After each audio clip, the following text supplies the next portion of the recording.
I'm Rose. As I walked into my mother's house, the warm scent of roasted chicken and baked potatoes filled the air. I was expecting a usual family gathering, the kind where we catch up over a good meal, share some laughs, indulge in a bit of playful banter, and perhaps even witness a touch of the typical family drama. But nothing prepared me for what was about to happen. The moment I stepped in, I was greeted with warm hugs and loud greetings. My sister Lily, who was visibly pregnant, gave me a tight hug. "You look great, Rose," she said, though her smile didn't quite reach her eyes. Dinner was served, and the conversation started off lightheartedly. Dad went on about his latest fishing trip, while Aunt Mabel took her usual opportunity to complain about her neighbors. For a while, everything felt familiar, normal. Then, as we neared the end of our meal, my mother cleared her throat, signaling something serious. The room suddenly fell silent. I glanced around, sensing the tension. "Rose," my mom began, her voice somber, "there's something important we need to talk about." Her words felt heavy, and I noticed Lily avoiding my gaze. My heart tightened. "What is it? Is everything okay with the baby?" I asked, concerned. "The baby's fine," Mom reassured me. "It's just Lily is struggling a bit. Her apartment is too small, especially with a baby on the way." I waited for her to continue, a growing sense of unease washing over me. "We think it would be best if Lily moved into your house," Mom finally said. Her tone was matter-of-fact, but her words felt like a bombshell. I blinked, trying to process. "My house?" I managed to stammer. "You want me to give up my home?" "It's only temporary, dear," Mom quickly added, trying to ease the tension. "Just until Lily gets back on her feet. You have the space, and it's such a safe neighborhood for a child." I looked around the table, feeling a swirl of emotions. No one would meet my gaze, except Aunt Mabel, who nodded vigorously as though it was the most reasonable thing in the world. "But I've worked so hard for that house, it's my home," I said, my voice shaking slightly. "I know, honey," Mom said softly, "but family comes first, and Lily really needs this." Lily finally spoke, her voice barely above a whisper. "Rose, I wouldn't ask if I had any other choice." I felt a flood of emotions, anger, disbelief, guilt. How could they ask this of me, to give up the home I had built for myself? "Can we talk about this later?" I said, struggling to keep my composure. "I need time to process." Mom looked disappointed but nodded. "Of course, dear, we can discuss it later." The rest of the evening passed in a blur, the weight of the conversation hanging heavy in the air. I couldn't shake the feeling of being blindsided by my family, and I left that night with far more on my mind than I had anticipated.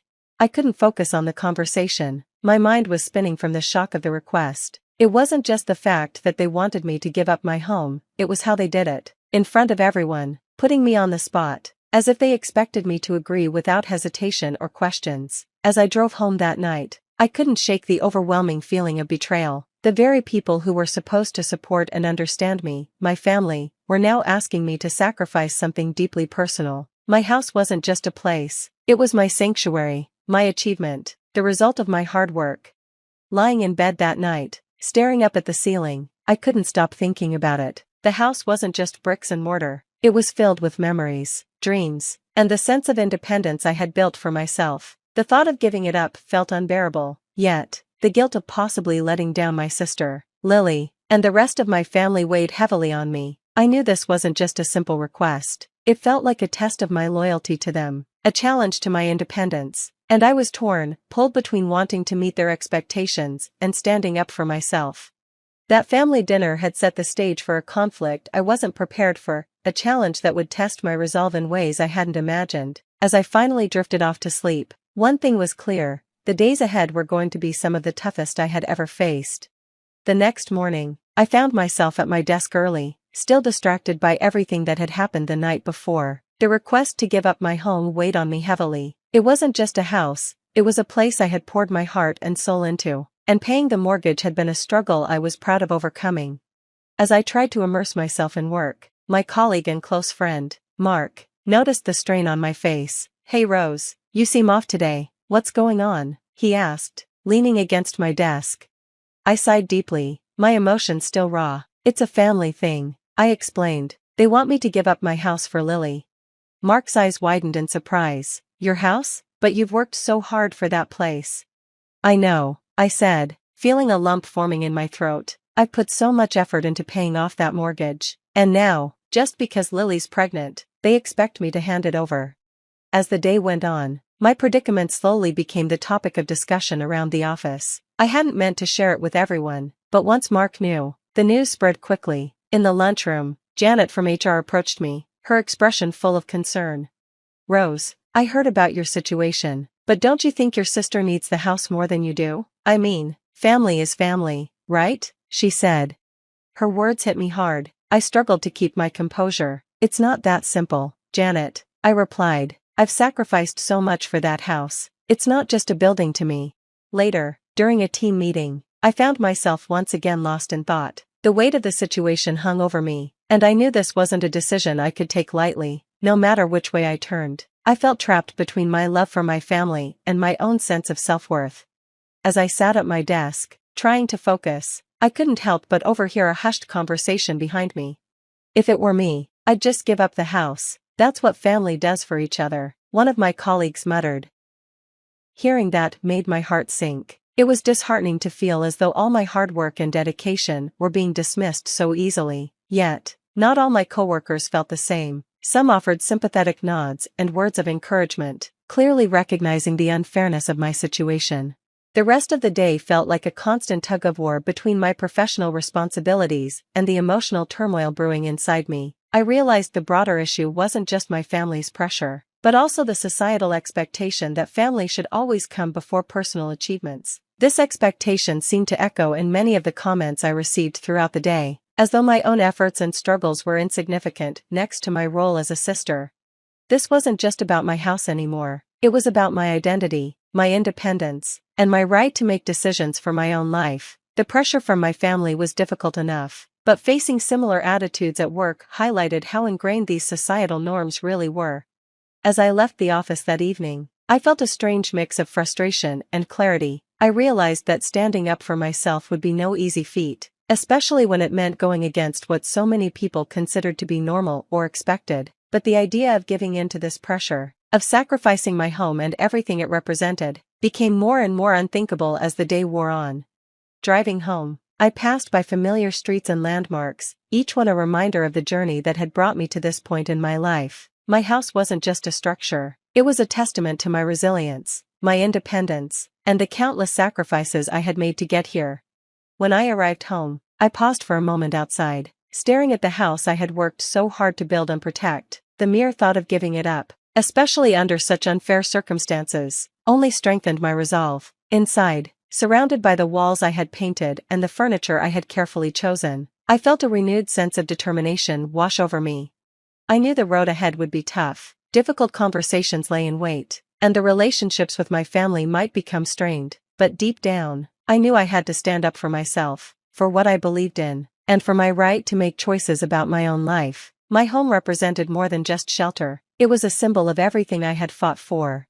That night, as I sat in my living room, I made a decision. I would not give up my house without a fight. I had poured too much of my heart and soul into it to let it go so easily. The pressure I had felt at work that day, the comments and societal expectations, only highlighted the importance of standing firm. It wasn't just about keeping a roof over my head, it was about my dignity, my right to choose my own path, and standing up against norms that so often disregarded individual efforts and achievements. At the local community center, where the weekly neighborhood gathering buzzed with energy and chatter, I realized I wasn't just preparing to defend my house, I was preparing to defend my independence and the life I had built. I had always felt a strong sense of community at the local gatherings, but tonight was different. I wasn't just here for the usual chit-chat, I had come seeking advice about the dilemma with my family and my house. Weaving through the familiar crowd, I exchanged greetings with neighbors until, inevitably, the topic came up. "So, Rose, this thing with your sister and your house must be tough," said Bob, my neighbor from 2 doors down, as he handed me a cup of coffee. I sighed deeply, feeling the weight of the situation. "It's complicated. I want to support my sister, but giving up my home, that's a big ask." "You've worked too hard for that house, Rose," Sarah from across the street chimed in. "It's unfair to expect you to just give it up." I was grateful for Sarah's support, but not everyone shared her perspective. "Family comes first, Rose," Greg, another neighbor, countered. "Sometimes we have to make sacrifices for the people we love." The discussion around me grew as others joined in, their voices rising in agreement or dissent. Some sided with Sarah, while others echoed Greg's view. The debate mirrored the broader societal expectations about family duty versus personal rights. Amidst the buzz, Mrs. Jenkins, an elderly neighbor known for her wisdom and kindness, gestured for me to join her in a quieter corner. Her eyes were filled with empathy as she began to speak. "Rose, I heard about your situation," she said softly. "Many years ago, I faced something similar. My family pressured me to make a sacrifice for my brother. At the time, I thought I was doing the right thing." She paused, a look of regret flickering across her face. "But giving in to that pressure is a decision I've regretted ever since. I didn't just lose something valuable, I lost a part of myself, my independence. It took me years to understand the full impact of that choice." Her words hit me hard. I could see the sincerity in her eyes, and I hung on to every word. "Your home," she continued, "is more than just a house, it's a symbol of your hard work and resilience. If you give it up because of family pressure, you might end up feeling like I did, regretful and diminished." I felt a knot in my chest as her words sank in. "I'm scared of making the wrong choice," I confessed quietly. Mrs. Jenkins squeezed my hand, her grip firm but comforting. "It's normal to feel scared, but standing up for yourself isn't just about keeping the house, it's about honoring your efforts and your decisions. You have every right to choose what's best for you, not just what others expect." A wave of emotion washed over me as her advice settled in. "Thank you, Mrs. Jenkins," I said, my voice thick with gratitude. "Your perspective means more than you know." Leaving the community center that evening, I felt a renewed sense of clarity and resolve. The conversation with Mrs. Jenkins, in particular, had given me the courage I needed. Her story was a powerful reminder of the importance of making choices that reflect my true self, rather than simply bending to family pressure.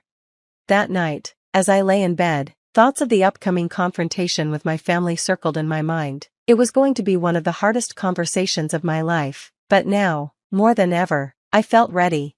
I was determined to stand my ground. My home represented more than just a place to live, it was a symbol of my journey, my struggles, and everything I had achieved. I couldn't let it go without a fight. With a blend of nerves and determination, I invited my family over, knowing this would be a defining moment.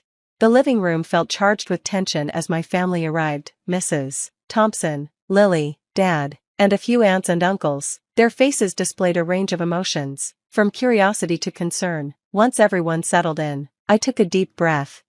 "I've asked you all here to talk about the house situation," I began, my voice steady despite the rapid beating of my heart. "I understand why you think it's best for Lily to move in here, but I've made my decision." Mrs. Thompson quickly interrupted. "Rose, we're family. You should want to help Lily." "I do want to help Lily," I acknowledged, nodding at her, "but giving up my home isn't the answer. I've worked hard for this house, struggled to pay off every cent of the mortgage. It's not just a building, it's a symbol of my independence." A heavy silence followed as my words settled in the air. I continued, turning to Lily. "You're always welcome to come over if you're in a bind, but I can't give up my home. It's not fair to ask that of me." Lily looked down, her face a mix of disappointment and understanding. Mrs. Thompson, however, was less accepting. "Rose, you're being selfish. Family should come before everything else," she said, her tone sharp. Just then, Uncle Jim spoke up, his voice calm and steady. "I think Rose has a point. We can't expect her to give up everything she's worked for. There has to be another way." Aunt Mabel, siding with Mrs. Thompson, added, "But Lily needs a proper home for the baby. Rose has the space." The room erupted into a whirlwind of opinions. Some family members argued in favor of family duty, while others defended my right to my home and my choices. As the discussion heated up, Dad remained silent. Then, finally, he spoke, cutting through the noise. "Enough. This is Rose's decision. We should respect it." His words brought a slight sense of calm to the room, but the division was clear. Some nodded in agreement, while others, Mrs. Thompson and Aunt Mabel included, looked disappointed, even angry. As the evening drew to a close, the rift within the family was palpable. Some relatives left in frustration, while others stayed behind, offering support and understanding. Despite the tension, I felt an immense sense of empowerment. I had stood my ground, set a boundary, and claimed my right to make my own decisions. It wasn't an easy choice, and the consequences were real, but I knew it was the right one for me.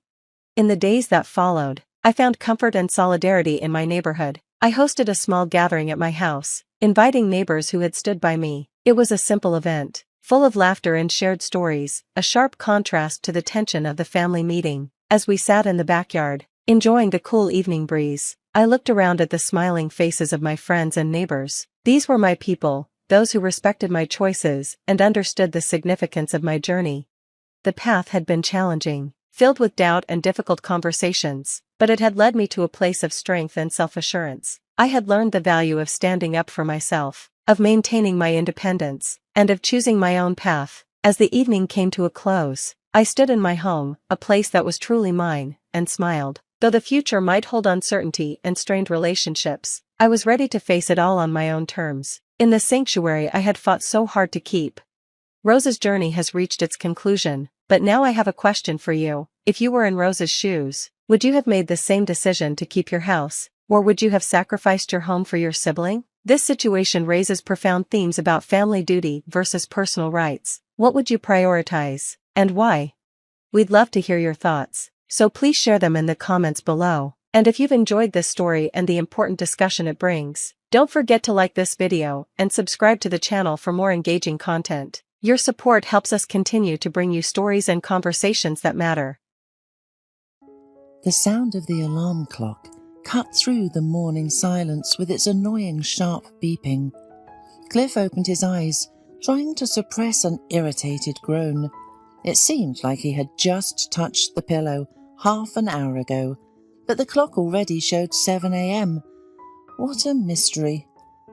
Lately, as a decent young parent, he hadn't been getting enough sleep. Nights were dedicated to his 6-month-old child, Oliver. He and his wife were constantly jumping up at the sound of the calling cry from the crib, reminiscent of a siren's wail. But now the apartment was quiet. The child and his wife were still sleeping. Cliff carefully kissed Kendall on the forehead and then got out of the warm blanket. Unable to rest, he tiptoed to the crib, first thing, and looked inside. The tiny boy was snoring, his fist nestled under his chubby cheek. Cliff couldn't help but smile. The child was long awaited in their family. The man couldn't be happier about becoming a father, and when people told him that the boy was his spitting image, he would dissolve into a satisfied smile. Such things as children's whims, sleepless nights or dirty diapers, seemed like nothing to him. He worked hard, but tried to help his wife with these responsibilities. The man enjoyed playing with his son, bathing him and pushing the stroller for hours along the streets on weekends, just to make sure his son slept in the fresh air. The workday on Monday didn't go well for Cliff, who worked in the field of water purification. There were problems with the delivery of materials, which meant that work at enterprises had to be suspended. Naturally, clients were dissatisfied, and it was up to Cliff to speak with them. By the end of the day, the man dreamed of returning home and hugging his son as soon as possible. But sad surprises in his life were just beginning. When he was stuck in evening traffic on his way home, his wife called on his smartphone. "Hi, Kendall," answered the husband, trying to hold the phone and make a turn at the same time. "Will you come home soon?" his wife asked, her nervousness evident in her voice. The man frowned. What if something had happened to their son? "The city is jam-packed, but I'll be there in 40 minutes for sure," he promised. "Did something happen?" "No," she hurried to reassure her husband. "Everything is fine. Don't hurry." After that, Kendall hung up. The conversation seemed strange to Cliff. Despite his wife's request not to hurry, he hastened home. To his great surprise, he didn't find his wife at home. Their son was sleeping in the crib, but his mother wasn't there.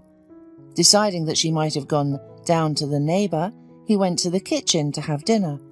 But instead of dinner, a note attached to one of the magnets on the refrigerator was waiting for him. His wife wrote, "Rushing." The text was barely legible, and it took him several attempts to understand its essence. He simply couldn't believe his eyes. "Forgive me, Cliff.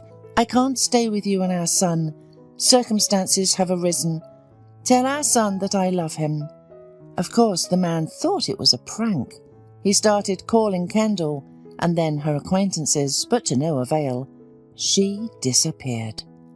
Thus began the new life of Cliff and his son Oliver. Raising a child was difficult, and it was not getting any easier with time. Although numerous blogs that he scoured searching for answers to his questions asserted that it was about to get a little easier. When the baby starts to eat, you will be easier. When the baby takes his first steps, you'll be easier. When he goes to school, you'll be easier. Now Cliff could answer all such statements categorically. No, there was nothing easy about parenting. Each year brought its own difficulties. At first, the man had to work with the child in his arms while delving into issues of infant feeding. The child sometimes got sick, things got confused, and Cliff's head spun. Then he made a daily schedule of tasks and in a few months learned to handle the responsibilities skillfully.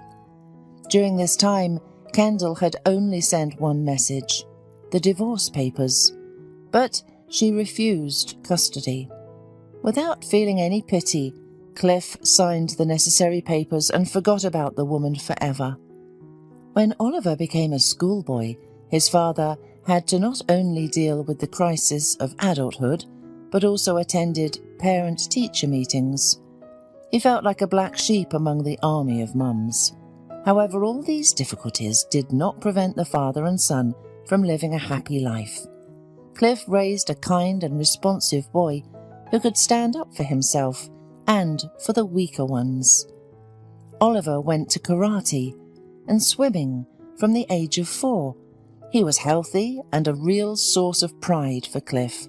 The fact that Kendall once existed in their lives was forgotten. Even Oliver, having asked a couple of questions about his mother in childhood, also stopped thinking about her. Only Kendall herself reminded them of her existence when Oliver turned 18. Oliver was supposed to celebrate with friends at a country house on the weekend. They had rented it. On Tuesday, on his birthday, he and his father gathered for a family dinner, which they planned to finish with a festive cake. Suddenly the doorbell rang. The men glanced at each other.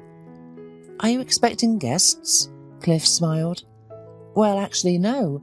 Everyone already congratulated me." "Maybe Ruby?" Oliver responded and went to open the door. There was a woman he didn't know on the doorstep. The birthday boy looked at the guest in surprise. "Hello?" he said politely. "Oliver, dear," the woman immediately said, and her voice trembled. "Oliver, my boy, how you've grown." She rushed to the astonished Oliver, hugging him tightly. The young man was stunned, stepped back, not understanding what was happening. Cliff saw this scene as he came out of the kitchen. "Kendall," he squeezed out sharply. "What the hell are you doing here?" After half an hour of tears and lamentations from Kendall, the trio sat down in the kitchen. The birthday cake was untouched in the center of the table. "A year ago I became a widow," Kendall began. "My husband was fabulously rich and he left me everything, including his construction company. But it's hard to run the company alone. I need an assistant." "Why do you need us?" asked Cliff, nervously drumming his fingers on the table. "You see, I can't trust anyone," explained Kendall. "Everyone in the company dreams of taking my place, and I decided that I can bring in my own son, and then all the inheritance will go to Oliver. I have no children or heirs. Only you, Oliver. We could leave here for the capital, where you will have many prospects." The woman looked hopefully at her son, while Oliver looked hesitantly at his father, noticing how the man's face turned red and then covered with white spots. "You know what, Kendall? Get out of here and go back where you came from," Cliff growled, barely containing his rage. "I raised my boy for 18 years, and now you come and say that it will be better for him with you? You're insane. Do you even know that he has his own life? He just got into university. He has a girlfriend with whom they have serious relationships. Although, how would you know? Seeing his father's condition, Oliver tried to calm him down by putting his hand on his shoulder. Then he shyly looked at his mother. I'm sorry, but Dad is right. I don't even know you. He shook his head. I have other plans for my life, and I won't abandon Dad, just as he didn't abandon me, unlike you. Kendall tried to convince her son, but he was adamant. Eventually, she left with nothing. However, 2 weeks later, when Cliff returned home, he had a strong sense of déjà vu. The apartment was empty, there was dead silence, and there was a note on the fridge. Dad, this is my chance and I can't miss it. I have no warm feelings for my mother, but I feel that I can achieve more in the city.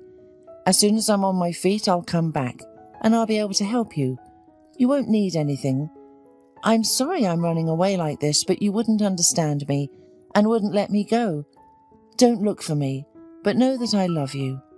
The man took a step towards the stool to collapse on it. As his legs weakened, he held the note in his trembling hand, feeling the pain spreading in his chest. At that moment, the doorbell rang. Deciding that it was Oliver, who had come to his senses, Cliff rushed to open the door, despite the growing fire in his chest. But on the threshold was Ruby, Oliver's girlfriend. Hello, the blonde smiled briefly. Is Oliver home? His phone isn't answering. The man found no strength to explain anything. He silently handed the crushed note to the girl, and then a particularly sharp pain pierced his heart, and groaning, Cliff grabbed his chest. Oh my God, what's wrong with you? Are you okay? Ruby rushed to the man, who collapsed on the floor, but he could no longer answer. The girl immediately called an ambulance, but they couldn't save the man. It seemed that his heart simply couldn't withstand the second betrayal. Ruby buried him very modestly. Unable to find any other solution, she took some money from the deceased's apartment to pay for the burial, because she had no savings of her own. She hoped that Oliver would come to his father's funeral, but he never showed up. 7 years passed since Oliver's escape and Cliff's funeral. As promised, Oliver not only got back on his feet, but also achieved unprecedented success. He returned to his father as a winner and dreamed of telling him about it. Moreover, he hoped to take his dad with him, show him the capital in a different life. But the apartment greeted him with silence and dust, as if no one had lived there for a very long time. Dumbfounded, Oliver decided to visit his ex-girlfriend, who lived in the next entrance. Ruby opened the door immediately, and Oliver realized that she had not changed at all. Beautiful, with short light hair and naive blue eyes. Hi, he smiled, feeling awkward. Oliver. The girl's eyes widened. But where did you come from? May I come in? He asked, nodding towards the apartment.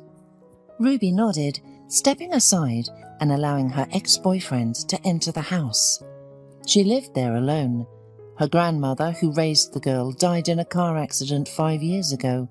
The girl had not yet gotten married and worked at the local library. However, the girl was reluctant to share the details of her personal life, as if she was not telling me something. Did you come to visit your father's grave? Ruby asked, pouring tea for the man. What? Oliver was baffled. What grave? Ruby looked at him in surprise, but then sadness appeared in her eyes. Don't you know anything, Oliver? I buried your dad. 7 years ago, right after you disappeared, he had a heart attack. That evening they went to the cemetery where his son, kneeling at his father's grave, begged for forgiveness. But it was too late. Oliver decided to stay in his hometown for a while. He increasingly visited his ex-girlfriend. Sometimes he would stop by her workplace, saying he was passing by, or invite her for a walk or dinner together. Thus the old relationship revived, as if a withered plant were generously watered and the sun warmed it up, allowing it to bloom. The young people began to prepare for the wedding. "We have to visit your father's grave before the wedding," Ruby said when the young people were working on the guest list. So a couple of days later, Ruby and Oliver came to the cemetery to share the happy news with his father. When the young people approached the grave and the girls sat down to lay flowers, a little boy appeared next to them. It was already evening, and Ruby even shuddered when the pale boy, like a ghost, emerged from the mist, asking, "I am sorry, do you have any spare change? I'm hungry." The boy was a typical representative of the local beggars, thin, dirty, and sometimes wearing torn clothes. The cemetery was full of such characters, and the guard often chased away those who tried to collect candy or anything else from the graves. Oliver and Ruby exchanged glances, and the man searched his pockets for cash, eventually handing the child a couple of bills. "Aren't you afraid to wander here, boy?" asked Ruby, looking at the child with pain in her heart. He seemed to be around 6 years old. "I'm scared," the child honestly admitted, scratching his head and hiding the money in his pocket. "I wouldn't have come here, but getting a berating from my grandma is even scarier. Maybe the dead won't come out of their graves, but Grandma will definitely beat me if I don't bring money. And the people in the cemetery are kind, unlike in town. They're sad here, that's why they give money. But in the city, they chase me. They even hit me sometimes." "So, you're beaten at home? Does your grandmother make you beg?" Ruby asked, feeling increasingly worried. "Yes," the boy nodded, shifting his weight from foot to foot. "Where does your grandmother live?" "Oh, there in the village." The boy waved his hand. Ruby gasped. It was a half-hour drive to the village, and the boy had to walk even longer. It was getting darker and cooler outside. "Oliver, let's at least give him a ride home," Ruby asked her fiancé. He nodded, agreeing with her. They got the boy, who introduced himself as Louis, in the car and drove him home. Oliver lived in an old wooden house, and as soon as they parked next to the gate, an angry old woman came out of it. Despite her advanced age, she moved quickly and strongly. The old woman immediately started shouting at the little boy, scolding him for something and not hesitating to use foul language. Then she even slapped him hard. "What are you doing, woman?" Oliver barked, approaching her. Meanwhile, Ruby ran up to the child, who just flinched and didn't even cry, because he was used to such treatment. "What's your business here? Why are you interfering where you're not wanted?" the old woman screeched. "Who are you anyway?" She looked at Oliver and Ruby and then suddenly fell silent. Her eyes narrowed and she asked, "And you, girl, are you Lisa Hamilton's granddaughter? Answer." "Yes," Ruby nodded fearfully, "but my grandmother died 5 years ago." "Oh, you wretch. Take your freak away. Look at you. You and your grandmother sent that brat to me, and now you've come to teach me upbringing. You should have taken care of yourself, cuckoo. You gave birth, but you refused to raise a child, right?" Ruby listened in complete shock as the old woman's curses poured out of her mouth. "Wait a minute," Oliver interrupted. "We don't understand you. Can you explain what's going on?" And she did. It turned out that when he ran away with his mother, Ruby found out she was pregnant, but she didn't get a chance to tell him since he disappeared. On the day she came to share the news, Oliver's father died. The girl buried him, but didn't know what to do next. Her grandmother urged her to terminate it, but Ruby couldn't get rid of her unborn child. She gave birth to a boy on time, but the baby turned out to be dead. At least, that's what the doctors told Ruby. In reality, her grandmother paid someone to keep quiet and deceived her. Lisa Hamilton believed that they would not be able to raise the child and that her granddaughter would ruin her life. She sent her granddaughter to study in another city, and the child lived with a cleaning worker meanwhile. The elderly woman wanted to send him to an orphanage eventually, but she didn't have time to settle things before she got hit by a car and died. Meanwhile, the cleaner took pity on the child and decided to keep him, but with time she realized it had been a mistake. She was laid off from work, but had to feed and clothe the child. It was difficult to raise him. There was not enough money and her health was failing.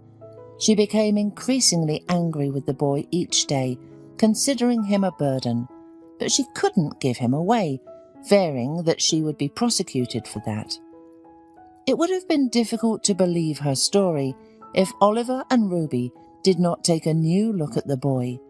He turned out to be insanely similar to his parents. That evening, they took Louis to their home. He was suspicious of adults, but he was happy to leave the old woman he used to consider as his grandmother. Ruby hoped that over time the boy would thaw, and she could compensate him with love for all the years that they had been apart.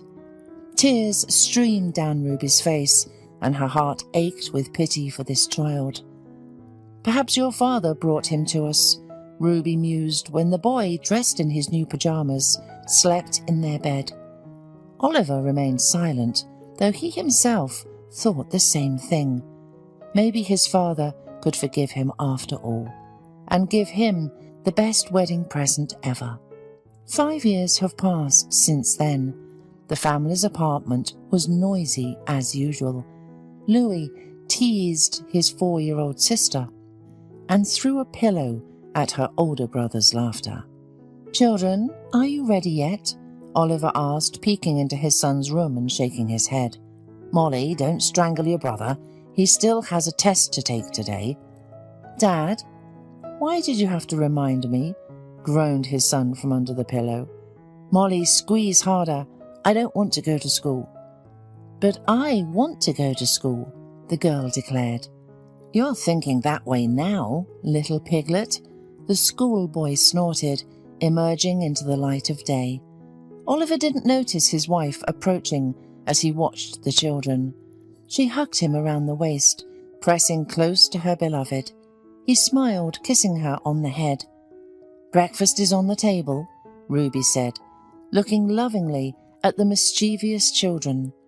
Molly laughed again because Louis started tickling her.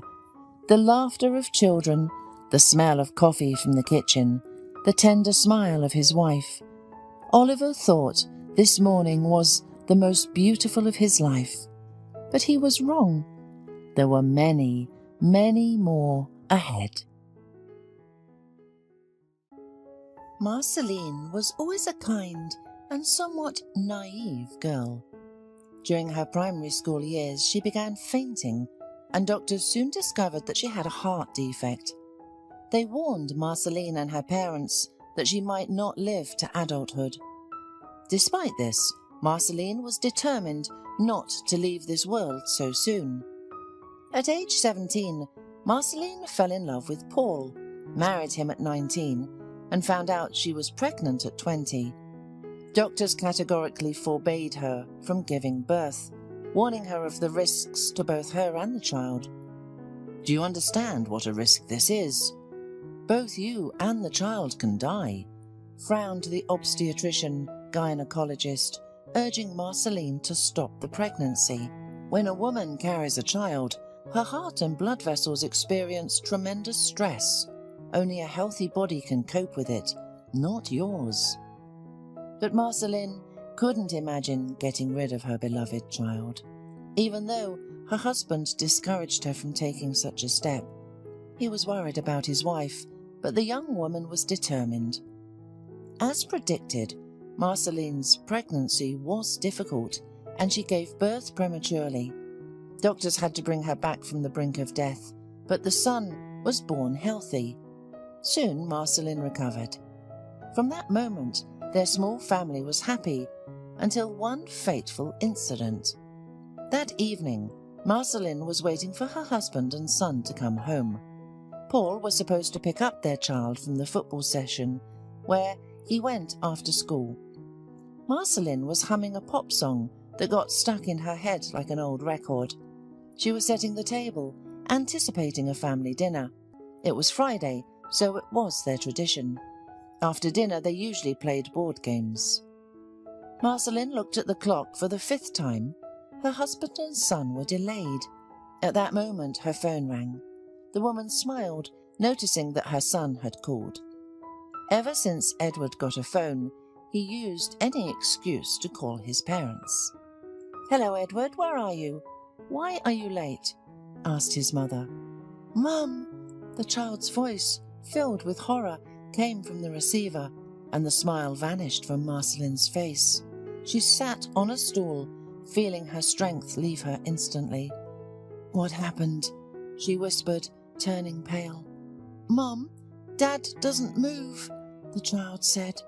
The words pierced the woman's heart. Her lips trembled. She closed her eyes and tried to take a breath. "Edward, where are you? Are you okay? Explain what happened." Then Marceline heard the most terrible sound for any mother, her child's crying. It wasn't crying over just a broken knee or because he didn't get a toy. Edward was crying rackingly. We crashed," the child muttered. Marceline jumped up, rushing around the kitchen like a tiger in a cage. Her hand was squeezing the phone so hard that the plastic was about to crack. "Edward, tell me where you are. I'm coming." Marceline realized she had to hang up and call the police, but she couldn't drop her son's call. With a heavy heart and trembling, Marceline reassured her child that everything would be okay and then called the police.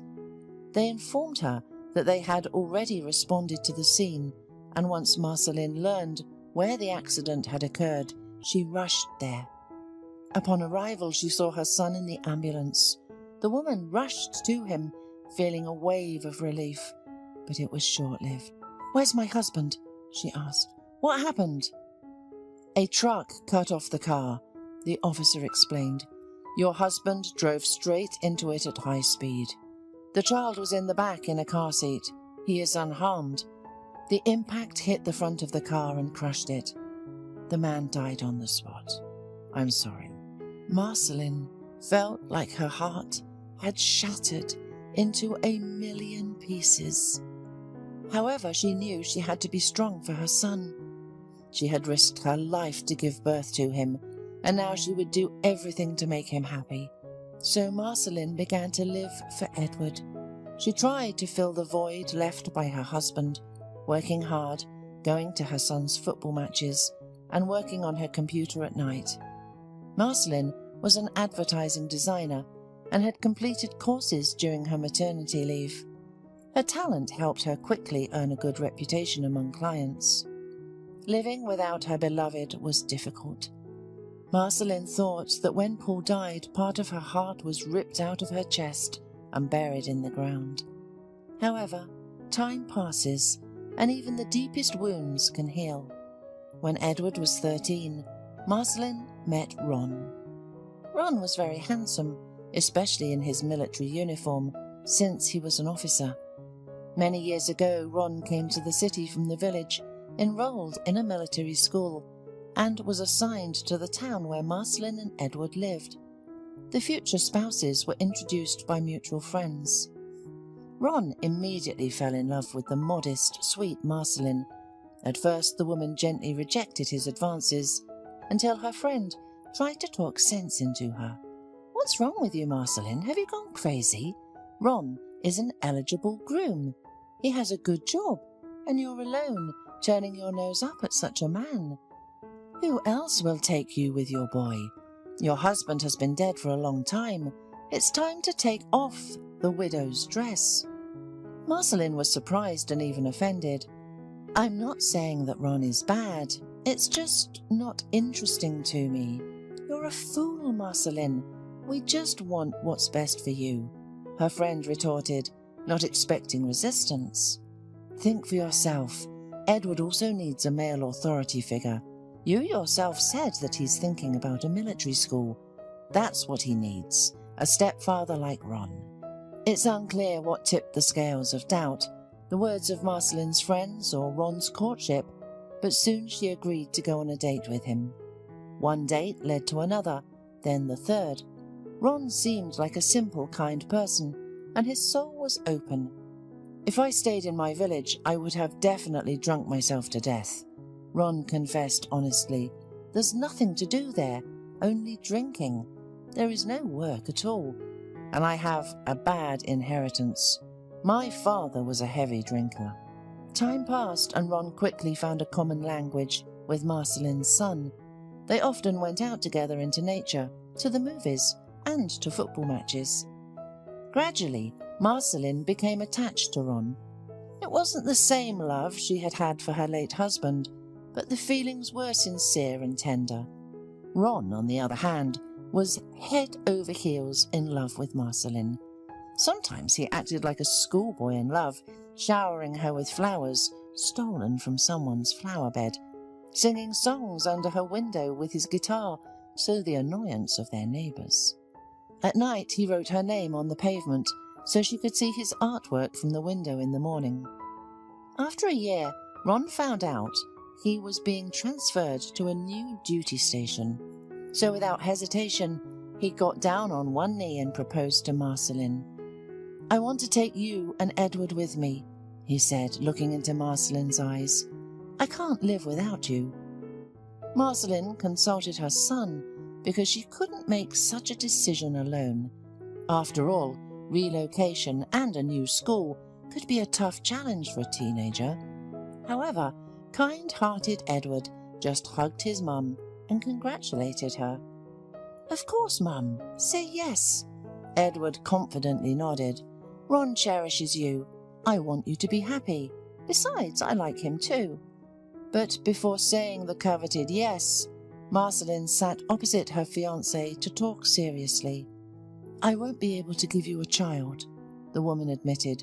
"Firstly, I am no longer young, and secondly, I was forbidden to give birth even to my first one. Nowadays, everything seems not so scary, but I remember how I suffered during pregnancy and childbirth. I could die." Ron kissed her hands. "We have Edward, so I will have an heir after all." He smiled. "Trust me, everything will be fine." His words melted the woman's heart. She was tired of being alone, carrying everything on her shoulders like a pack horse. Of course, Edward helped her. He was a wonderful son. However, sometimes she just wanted to lean on a man's shoulder. So Marceline agreed. At first, everything went great, except that Ron drank more often on his new duty station. He usually drank with his military mates and came home swaying. Invariably, he brought his wife a bouquet of flowers so she wouldn't scold him, and explained his condition with various reasons: someone's birthday, promotion, or his own promotion. Marceline understood that her husband's service was very stressful and never scolded him. After all, he didn't drink and rage at home, so why get upset or angry? Family problems began later. When Edward turned 15, he became a copy of his father. When Ron's family was invited to a colleague's anniversary party, one of the wives managed to make an inappropriate joke, not realizing what wound in Ron's heart she had opened. "I wonder who your son takes after. Such a handsome man turned out. He looks like a Hollywood star." "Not your breed at all," she announced in a loud voice and winked at Ron. The man joked then, but for the whole evening he was gloomy and thoughtful. After that incident, something changed within him. He had only just realized that he was raising someone else's son and did not have a child of his own. He started arguing with his wife, constantly reproaching her for not wanting to have a child with him and persuading her to take this step. "Tell me, don't you love me?" Ron would say. "Do you really value your dead husband more than me? I'm alive, Marceline, and I love you. I cherish you. And what you? I warned you that it's dangerous for my health. Women should give birth before 30, and with my heart it's not recommended to have a child at all. But you gave birth to Edward. Was it because you loved your first husband more, huh? Everyone might be laughing at me now. I'm raising someone else's son." Time passed, and Ron would either argue with his wife or try to persuade her with kind words. He would tell her how much he dreamed of having a child and how happy she would make him. In the end, Marceline gave in. When Marceline became pregnant again, she went to the doctor after the 3rd month, fearing that she would be forced to terminate it. The pregnancy went smoothly, which surprised Marceline. There weren't even any surprises like morning sickness or swollen legs. By the 9th month, Marceline had calmed down, preparing to meet her daughter. However, it turned out that the easy path can lead to the abyss, while climbing through thorns can lead to stars. Marceline did not survive the birth and complications arose. The doctors couldn't save her. However, the baby survived. She was a little girl, small and fragile, like a delicate butterfly. She was named Lucy, as her mother had said before she passed away. Unfortunately for Lucy, she lost not only her mother, but also her father on the day of her birth. Ron, having lost his beloved wife, began to search for someone to blame for her death. Deep down he knew he was to blame for everything, but he couldn't admit it. At first he blamed the doctors and demanded a trial, but there were no medical errors. Then he found another scapegoat, his own newborn daughter. The father was angry with the baby. Meanwhile, Edward had completed his 1st year at military school. He came home for his mother's funeral, and he was the one who had to take care of Lucy. Ron never came near her. He seemed to have forgotten about her existence. Ron just drank, drowning in alcohol in his grief. Edward, who himself was in pain, thought that his stepfather was also going through a difficult time, so he did not ask why. He, not Ron, was changing diapers and making formula to feed Lucy. However, soon Edward realized that the problem was much deeper than he thought. That evening there was a suffocating silence in the apartment. Ron was drinking again, sitting in the kitchen. Edward was frying potatoes for dinner when he heard the baby cry. The young man immediately left the kitchen and went to his room. He dragged the baby's crib there to keep a closer eye on Lucy. However, his stepfather's voice made him stop in his tracks. It sounded scarier than the baby's cries.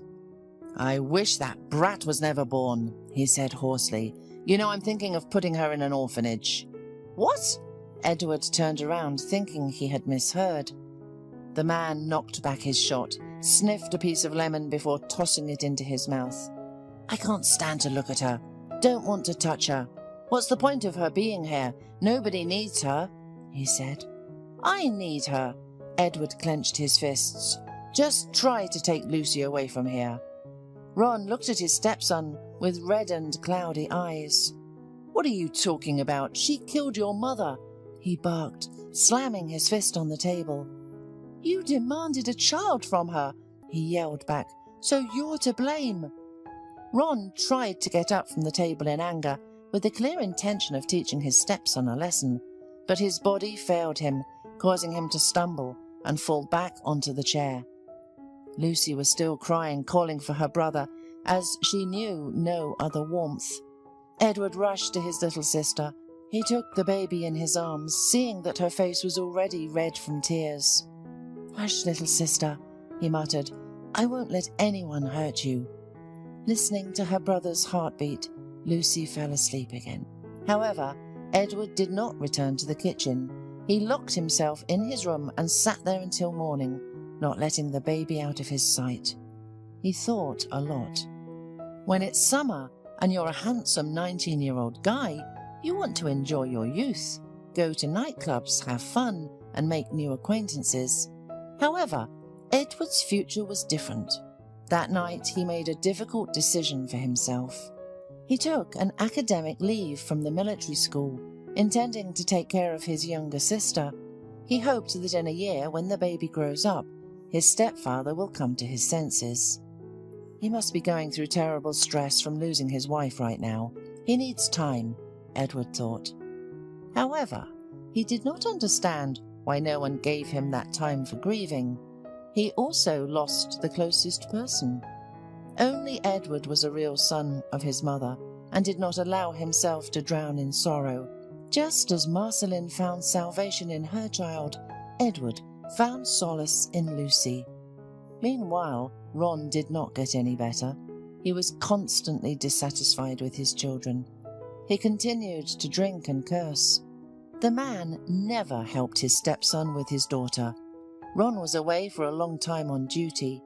Once every 3 months he brought some food, gave his stepson a little money, and accompanied it with comments, "You'd die here without me, huh?" Then he nodded at his daughter. "And what's she screaming about again? Is she retarded or something?" Edward felt sick of being dependent on his stepfather. Soon he realized that things couldn't go on like this. There was no talk of returning to military school. Ron wouldn't pay for a nanny, and Edward didn't have the money. So he dropped the idea of becoming a soldier. Edward started thinking about what he was good at and where he could work without leaving home. The answer, as it turned out, was right in front of him. Once, an old client sent a message to Edward's mother, not knowing that she had died. Edward read the message without much enthusiasm. It turned out that the client offered a good fee for a series of advertising posters. Edward typed a concise and slightly biting response on the keyboard that his mother had died and they, to his deepest regret, would have to find another designer. However, he didn't send it. His fingers froze on the button. He reread the technical task again, then stopped at the fee and swallowed saliva. "Really?" muttered Edward. He glanced at Lucy. She was sitting on the floor sorting toys. Her faded dress bothered Edward. He was tired of washing it. The baby got things dirty quickly, and his stepfather didn't give money to buy new ones. The older brother closed his eyes. He tiredly rubbed his face. He remembered the words Ron yelled at him in the face yesterday, spraying saliva and breathing booze. "Get rid of this retarded girl out of my sight." He pointed at the crying girl with a shaking finger. "I don't want to see her. She killed her mother. She's a monster." Ron raged only because little Lucy fell and hurt herself. Seeing this, the man decided she was underdeveloped. Thinking about all this, Edward erased his response and wrote a new one. "Everything will be done." From that day on, he used every free minute to learn or create. Fortunately, Edward inherited artistic talent from his mother. School teachers always noted this, making him draw posters for competitions and school events. But he'd never paid much attention until now. This time, he took a risk.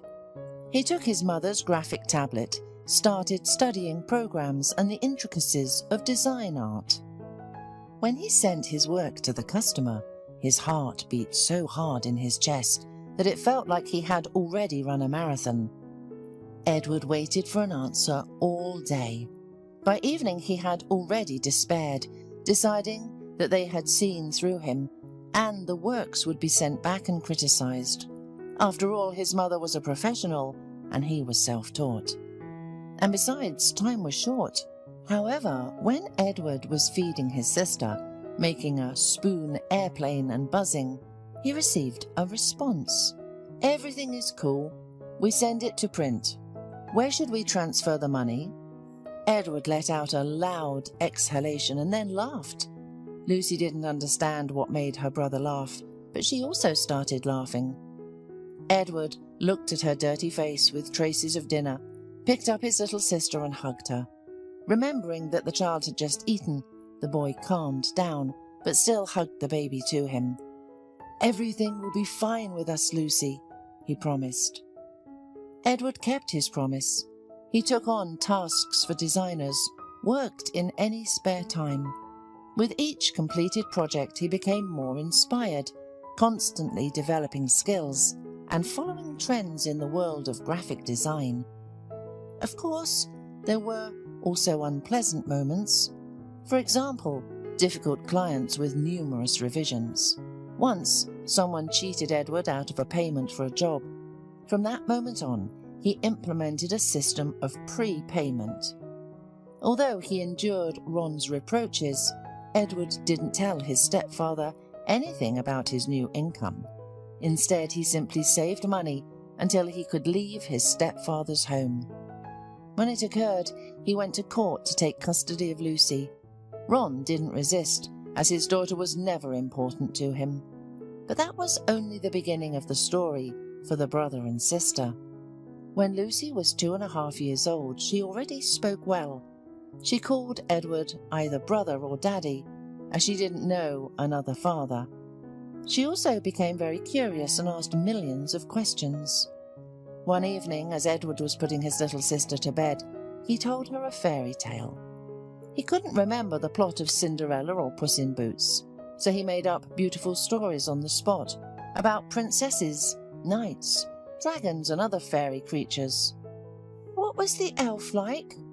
Lucy asked him in the middle of the story.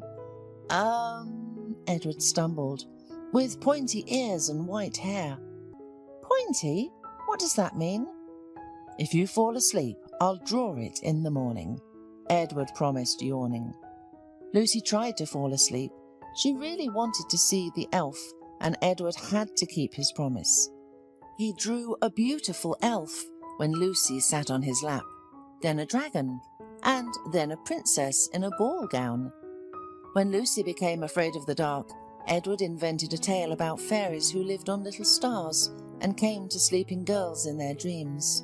Lucy also asked him to draw the fairies. "They know what I look like, but I don't know what they look like," the child exclaimed.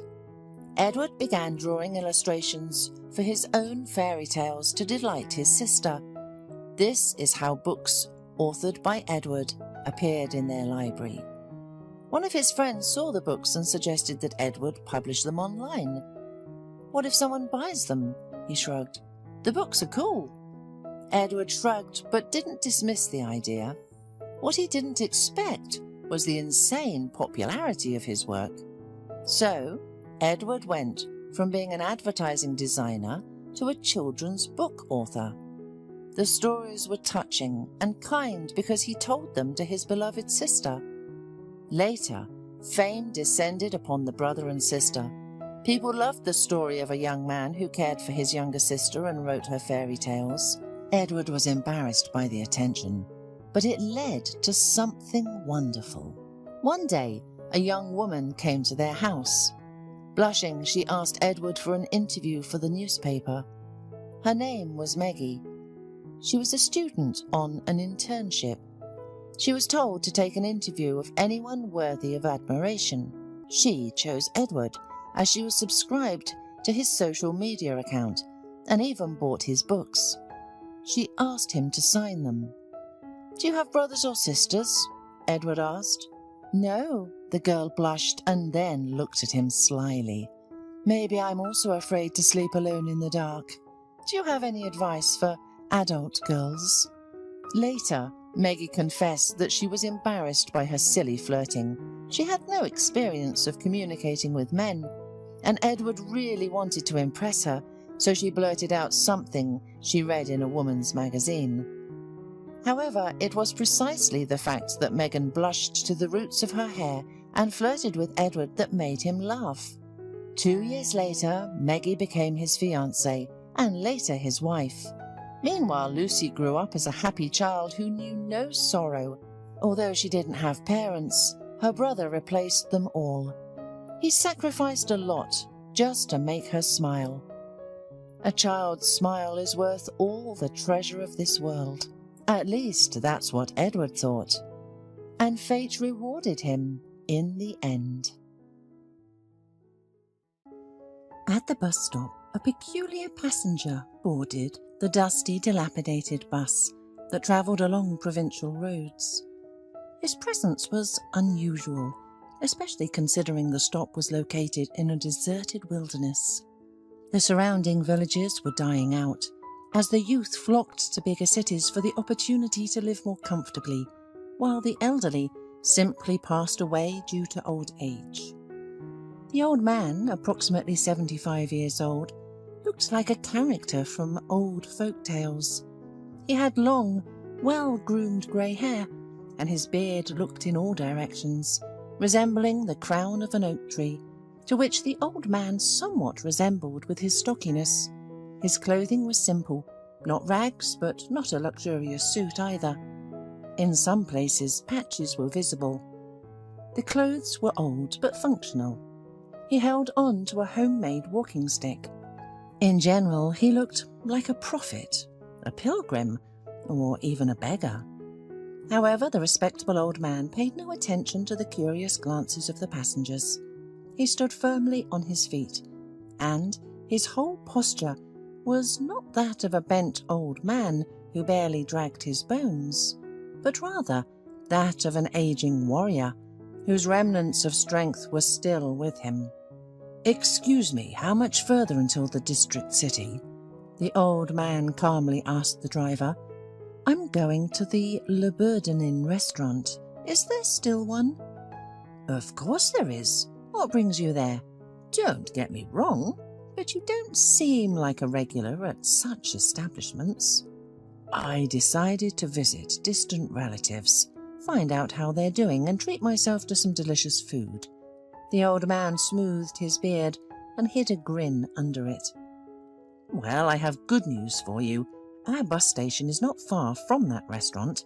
In a couple of hours we will get there," answered the driver. "Thank you."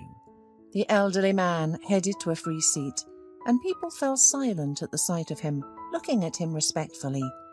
By evening, the bus had arrived at its final destination, and the friendly driver even escorted the old man to the restaurant. After bidding farewell and thanking him, the old man headed towards the entrance. Cuthbert remembered his hometown differently.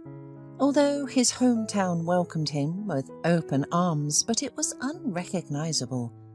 The old man remembered it as a modest town, but now it was vulgar, flashy, and covered its natural beauty with a lot of makeup, making it unrecognizable.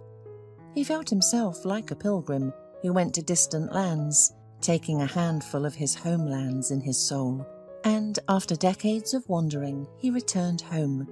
Neither he nor his home recognized each other. To be honest, nobody was waiting for the elderly man at the restaurant, but it didn't bother him. His journey led him to the right address, and that was important. The parking lot in front of the restaurant was filled with expensive cars, and the noise of the celebration could be heard through the open doors. It was clear that the wedding was in full swing. A well-groomed staff member stood at the entrance. The young man was polished and shaved to add shine to the already rich event. The elderly man approached him and asked, "Hello, could you tell me where the bride and groom are?" The staff member frowned, annoyed by silly requests from drunken guests or original jokers all evening. He doubted that someone unfamiliar would come to the wedding, so he waved his hands towards the banquet hall. "They're all in there. I think you'll recognize the bride of the groom yourself. Of course, they're the most beautiful, although the bridesmaid is beautiful too." The elderly man didn't listen to his speculation more and headed towards the banquet hall. The bride and groom were seated at the head of the table.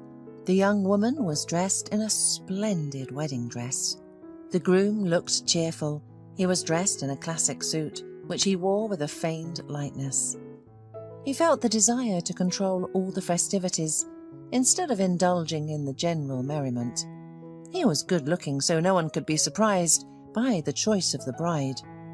Cuthbert headed to the newlyweds, but nobody paid him any attention. Everyone was dancing, singing, and having fun. Toasts were being made for the health and happiness of the newlyweds, and for many children to come. The old man approached the young couple unnoticed and greeted them. "Cheers to the newlyweds." The bride greeted him with a joyful smile. Closer, it was obvious that she was already quite tired from her main day in her life, and the groom was just annoyed. They would have gladly gone to their place by now, but tradition is tradition. "Hello, what brings you to us?" the bride asked politely. "Guess, beauty. Or let's ask the groom, he's the head of the family. Fate brought me from afar, and that's why I predict the fate of others. What are they afraid to know?" "You're Matthew, aren't you?" the old man asked. The groom tensed up and asked demandingly, "Who are you?" "Does it matter who this poor old man is? What matters is who is still alive. I came here by destiny. I see a young man whose conscience is bothering him. Poor guy, but it's not your bride." At that moment the bride shuddered, tears glistening in the corners of her eyes. Matthew paid no attention to her and stared at the old man. He was furious. If gaze could kill, the old man would have turned to ash a long time ago. The unexpected guest's words were like a match. An accumulated exhaustion and irritation found an outlet. The groom angrily threw a question at the old man. "Why the hell did you come to my wedding and decide to ruin everyone's mood? Shall I throw you out, or will you go in a known direction yourself?" The old man remained calm and continued, "You know, boy, you don't have to scare me. I've been scared many times in my life, but I'm still walking on this earth, and death hasn't claimed me yet. So don't worry about me, but you should be afraid for yourself. For your actions, you're facing jail time. You may not believe it, get angry, or whatever, but it will happen." The groom felt like he had been slapped across the face. He turned pale and blinked rapidly. All his fighting spirit crumbled like a house of cards. In his eyes there was a silent question. "How do you know this?" Meanwhile, the uninvited guest continued to fog. "Have you been hunting recently?" "A long time ago," the groom replied in a low voice. "And in vain. There are too many beasts in the woods now, although I've heard that they're making cartridges now only to scare the animals with noise, not to kill them. How do you feel about that?" "Oh, everything is fine with my bullets," replied Matthew, and felt hatred towards the stranger beggar he had met just a few minutes ago. Even though the old man didn't directly accuse him, he clearly knew something. Laurel, the bride, saw only wisdom in the old man. He touched the strings of her soul that she had preferred to hide for the past year and a half. Now the old man seemed to pass on a message from her past world, greetings from her deceased lover. He had been gone for a year and a half, but she still couldn't forget him. She agreed to the marriage with Matthew only to forget and move on, and now the old man mentioned it in passing. After all, it was during the hunt that the incident happened. "It's a good thing you have real bullets. There's been all sorts of precedents. But I see that you're a tough guy, who can even go after a bear," the old man continued. Matthew couldn't take it anymore. He got up, took the stranger by the elbow, roughly led him out of the restaurant to the stunned gaze of the guests, and the incident was forgotten after a minute.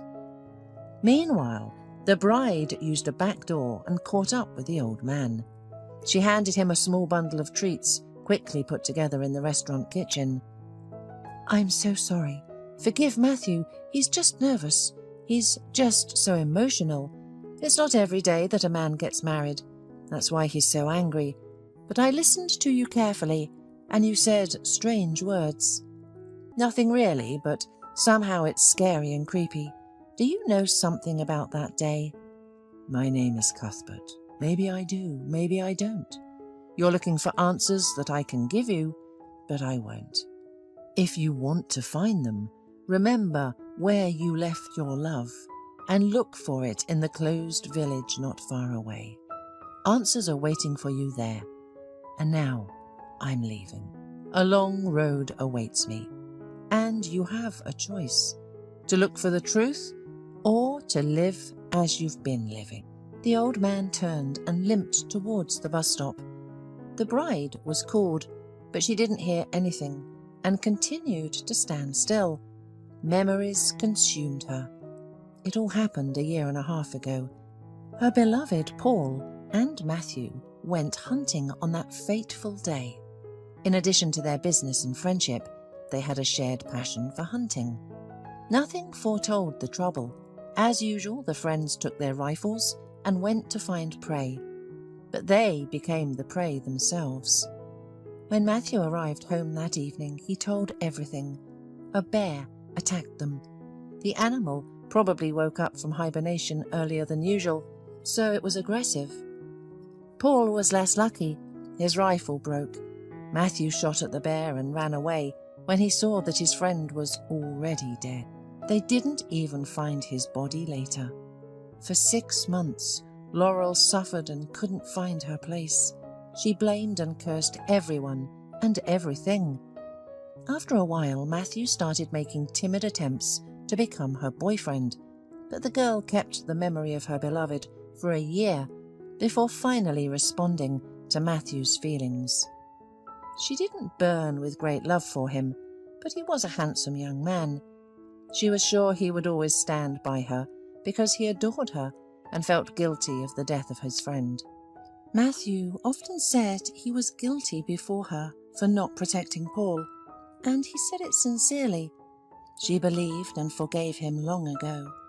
After the wedding and a short honeymoon, when the newlyweds finally had their fill of each other and remembered that they had other matters besides love, Matthew began to frequently disappear at work. Meanwhile, Laurel took over the arrangement of their family nest and completely immersed herself in household chores. It was unusual for her to realize herself as a wife to meet her husband from work. The absence of great, pure love weighed on her. She was expecting for something else from her marriage. Meanwhile, Laurel increasingly remembered the elder. He even appeared in her dreams and stared at her with reproach and silence. One day, Laurel called her husband, who was at work. "Yes, Laurel," came the slightly irritated voice from the other end of the phone. Apparently Matthew was busy and she was distracting him. Perhaps it was precisely this irritability that helped Laurel finally pull herself together and carry out her plans. "Darling, sorry to distract you. I was talking to Rachel and she invited me to go hiking in the woods overnight. She has a house there that was her grandfather's, a gamekeeper. We'll stay there. Are you okay with that?" Laurel made up a pleasant, harmless story for her husband. In response, Matthew sighed heavily. "Of course, I don't mind.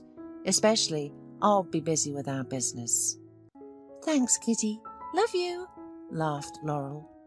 "Have a good trip. Don't forget to leave some food. Kitty won't eat Whiskers with beer." "Well, I've dealt with the main thing," Laurel thought to herself. First, Laurel stopped at a gas station and filled all available containers with fuel. She didn't know how long she would be looking for the village, so she had to prepare. The next point of her journey was a trip to the store for groceries. While she wandered around the supermarket, she did not lose the joyful excitement of participating in a small adventure. This is how a mischievous girl feels, running away from home for the first time through a window to a disco. The journey met her with deserted, dusty roads, potholes, and frequent stops. Little by little, this shook the childish delight out of the woman, leaving only determination. If the old man could do it, so could she, for sure. Several hours of tension that any driver experiences behind the wheel did not prevent Laurel from admiring the surroundings. Forests alternated with cultivated fields, and fields gave way to hills, all of which fascinated, bloomed and smelled. The woman stopped more than once just to pick a flower and inhale its scent. Sometimes she came across wild animals, mostly deer or hares.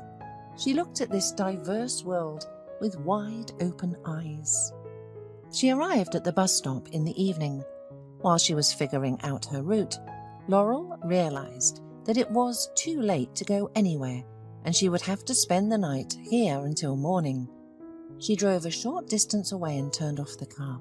After a quick snack of galettes and mineral water, she unfolded the driver's seat and tried to sleep. The cacophony of the night forest was so unusual for a city dweller that the woman couldn't close her eyes for a long time, and only fatigue and stress from the day's experiences led her to sleep closer to midnight. As Laurel stretched her stiff body in the morning, she scolded herself for her foolish adventure. But her heart skipped a beat when she remembered Paul. If the old man could unveil the secret, she would find peace and be able to move on. That's what Laurel thought as she approached the first settlement. She met an old woman with a bucket of water who was going about her business and greeted her. "Good morning," the woman responded and looked at Laurel skeptically. It was clear that strangers were not welcome here. "Where are you from and what do you need?" "I'm looking for a closed village where an elder with a beard lives." The elderly woman looked at Laurel strangely and hurried away. "I don't know any lost villages and any elders." Surprised by the woman's strange reaction, Laurel drove on. But the same thing happened in the next village, and only in the third one did a middle-aged forester point to a half-abandoned dirt forest path whose entrance was marked by a wooden post. "Just be careful. There are all kinds of rumors about that village. We don't have much contact with them, and they don't seek our friendship out either. We live like this, not bothering each other. I don't know what you need them for, but if you feel something's wrong, come straight back here," said the forester. "Thank you, I'll keep that in mind." Laurel smiled, said goodbye to the forester and drove on.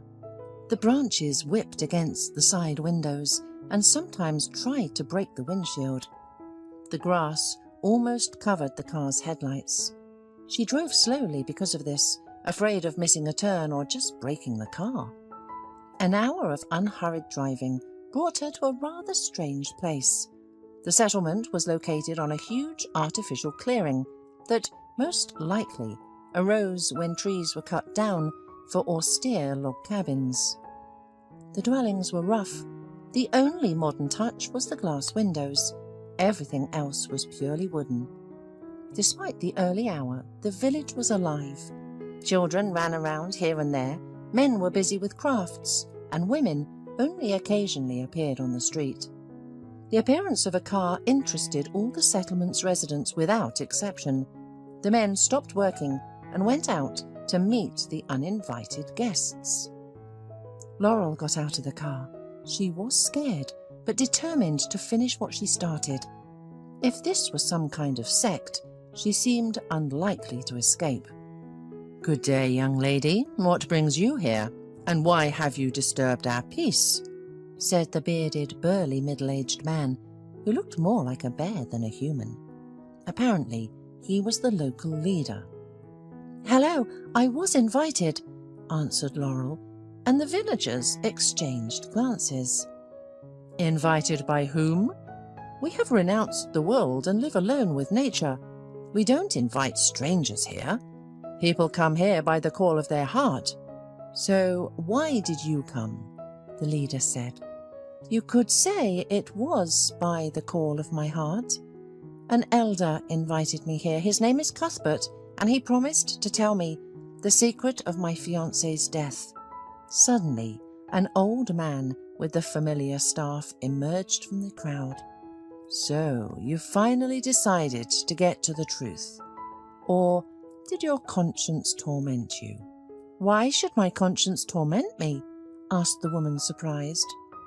"Come with me." The old man gestured with his staff, leading the girl towards his cabin. The villagers parted, letting the guest through, then silently went about their business. So, after a few minutes, only a car reminded of the unusual place for this event. The old man's cabin looked like a fairy tale scary dungeon, but Laurel soon got used to the darkness. Cuthbert led her to the brightest room in the dwelling. It was spacious, with birdsong coming through the open windows. A man lay on a large bed closer to the fireplace. He was emaciated and looked tortured, but his eyes were thoughtful. Next to the bed was a small stool, which apparently served as a bedside table. On it lay a book, a wooden, unfinished child's toy, and a knife with which the toy was carved. "Well, have you recognized him?" asked Cuthbert. "No. Who is he?" whispered Laurel, and the man lying on the bed looked at her unfriendly, as if she had offended him. "You see, Paul, I've told you that woman's love is short. She buried you long ago, and your appearance began to fade from her memory," the elder gloated. "Don't rush, Cuthbert, and let her come to her senses." The lying man's voice was somewhat hoarse, but familiar to Laurel. But how could it be possible? "Paul? Is that you?" exclaimed the woman, losing consciousness.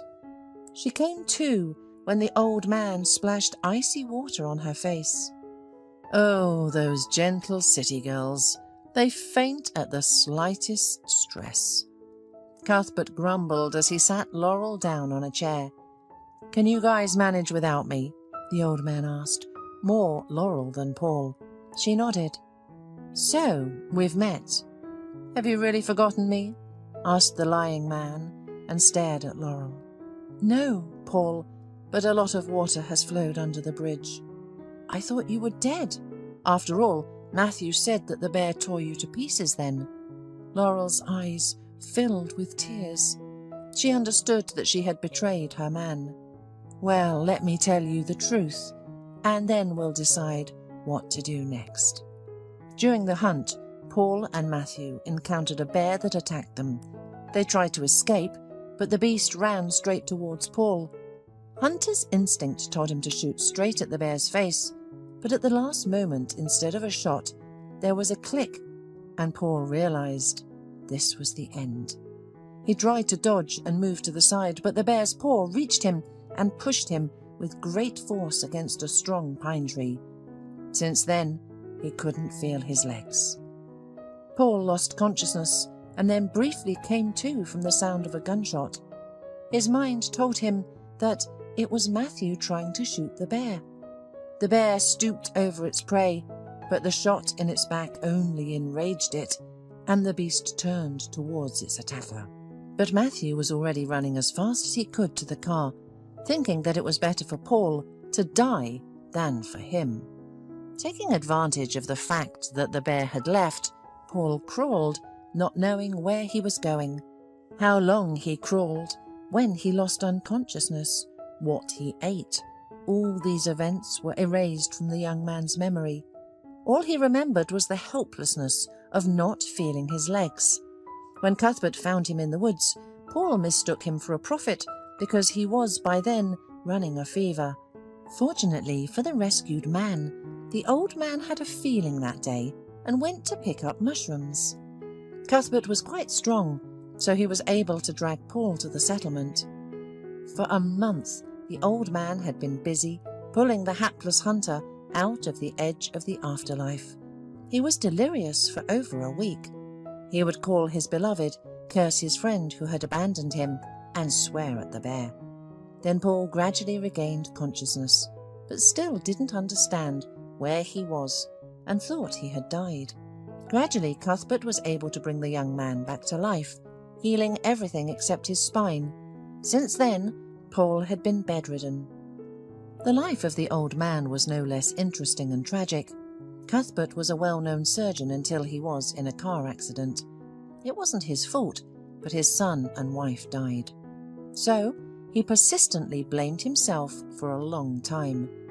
Work would have helped him forget, but his vision began to deteriorate, and a constant tremor permanently closed off his professional activity. Seeing no way out for himself, the strong-willed doctor did not drink or end his life. Instead, he decided to become a hermit. He decided for himself that he had helped people enough, and that the familiar places only brought back painful memories of his dead wife and son. He got on the first bus that came along. Then he just walked where the eyes can see, and then bumped into the closed road. It can be safely said that fate itself brought him there. He liked their ideas, and one day he felt that the vague, unpolished, but still a gift that manifested itself in random visions. And it was in this place, alone with himself and nature, that he found peace, releasing his deceased wife and son into a world where they were better off. Once, Cuthbert had a vision in the middle of the night about Paul. The old man woke him up and said, "Listen carefully. I'll tell you once and forget about it tomorrow. You decide what you want. Are you ready? Your friend is to blame for your misfortune and weakness, but not because he abandoned you in the woods. He set it up long ago. He found a den, and then he gave you bad bullets. Seeing you with a bear, his conscience aroused, and he made a shot. And I had a vision that his wedding was coming soon. If you correctly described to me your girlfriend, he is going to marry her. It's not strange because it's been 1.5 years. Now think about it and give me an answer in the morning about what you have decided." In the morning, Paul's decision was ready, and Cuthbert went to the wedding. The whole time that Laurel was listening to his story, she didn't stop crying and endlessly repeating the same thing. "Forgive me, forgive me, forgive me." "Calm down. I had enough time to forgive you. But why him? Why Matthew?" Paul asked. "Then it's my turn to tell the story. I couldn't eat, drink or sleep for 6 months, knowing that I lost you. During that time, Matthew supported me in every way possible. He had feelings for me before, and now I was single again. But I wasn't in the mood for a relationship. I was grieving for you. Half a year later, another disaster struck me. My father fell seriously ill, and there was not enough money for treatment. That's when Matthew went all in. He suggested combining efforts and creating a family. He said, "If you don't love me, at least let me love you." And we have more in common than it seems. Not only the memory of Paul. What was left for me? I love my father, and that was my chance. I accepted his proposal. So, the rich Matthew saved my father. Saved selflessly, of course, Paul sneered. After all, he took over my part of the business, and he framed me for the bear's amusement. Good saviour. No way. He's a scoundrel. The girl started apologizing again for everything and cried. The flow of lamentation was interrupted by Cuthbert. "You know, I've seen a lot in my life. Breakups, betrayals, and deaths on the operating table. I often argued with death, playing fool with her and ruining her bloody harvest, pulling patients out of clinical death. But now I've done everything I can for you. Thank you. I don't know how to thank you. You gave me a second life. You gave me my beloved back," said Laurel. "But what now? Should I run to the police and file a complaint against Matthew? And what will I say there?" "You're thinking straight. Nobody will believe you. They'll laugh at you even more." Paul expressed his opinion and then added, "Do you want to be with me? A bedridden invalid? What difference does it make to me whether you're a bedridden or not? You're alive and I love you. That's what matters." "I've been thinking a little." The old man began speaking in riddles. "I said that I did everything I could for both of you, and that's really true, but for you, Paul, I can do something else. They say that a debt is beautiful when it's paid. I have one acquaintance who owes me. He is a neurosurgeon. I think if you send him a message from me, he'll put you back on your feet. He's a knowledgeable specialist, better than the ones I knew. You see how it all works out perfectly. I must go into town to arrange everything," began to hurry the woman. "Wait, let me admire you a little," asked Paul, and Laurel moved closer to him, and they kissed. "Laurel, let's keep the fact that I'm alive a secret for now. Let's not give Matthew a chance to harm us. You go to the city and find out about a doctor. I'll wait for you here. Okay, my love. It will be difficult to get out unnoticed again, but I'll manage. They said their goodbyes and the girl left the village. She drove home feeling inspired, but all the way home she felt nauseous. Laurel attributed it to motion sickness from the long car ride, but when she got home, the nausea didn't go away. Remembering that this malaise had been haunting her for weeks, Laurel suddenly felt a chill on her back. She went to the bathroom, took a test, and saw 2 stripes. It was a sudden blow to her love for Paul. The girl was distraught. On one hand, there was her beloved Paul, a disabled man who had lost everything and might not be able to return to the city. On the other hand, there was Matthew, who adored, cherished, and provided for her. And she was expecting his baby. Her rational mind was leaning towards staying with Matthew. Love doesn't feed a baby, and happiness is a fickle thing. Nevertheless, now Laurel had lost her restful sleep. A week later, one warm evening, Matthew stopped at the store to buy something delicious for dinner. He remembered that his wife liked eclairs and decided to make her a little surprise, as she hadn't been herself lately. In line, he ran into Rachel, Laurel's friend. "Oh, hi, Rachel. So how was the trip? Did you like it?" "Hi. What trip are you talking about?" She was surprised. "Well, your grandfather's cabin, where you used to live in childhood." "What are you talking about? I don't have any grandfather's cabin. I haven't been out of the city in ages." Matthew left all the goods at the checkout and rushed out of the store. "Oops," Rachel could only squeak, realizing how she had set up her friend. She tried to call Laurel, but she had been unreachable. In their short married life, Laurel had learned to read her husband's emotions, and if he came home in a bad mood, she immediately sensed Matthew's state.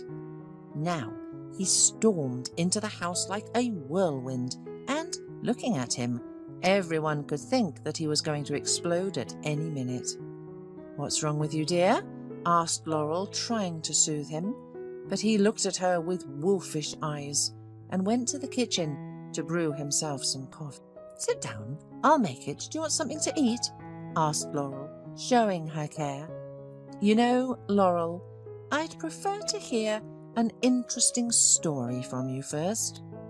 "What kind of story?"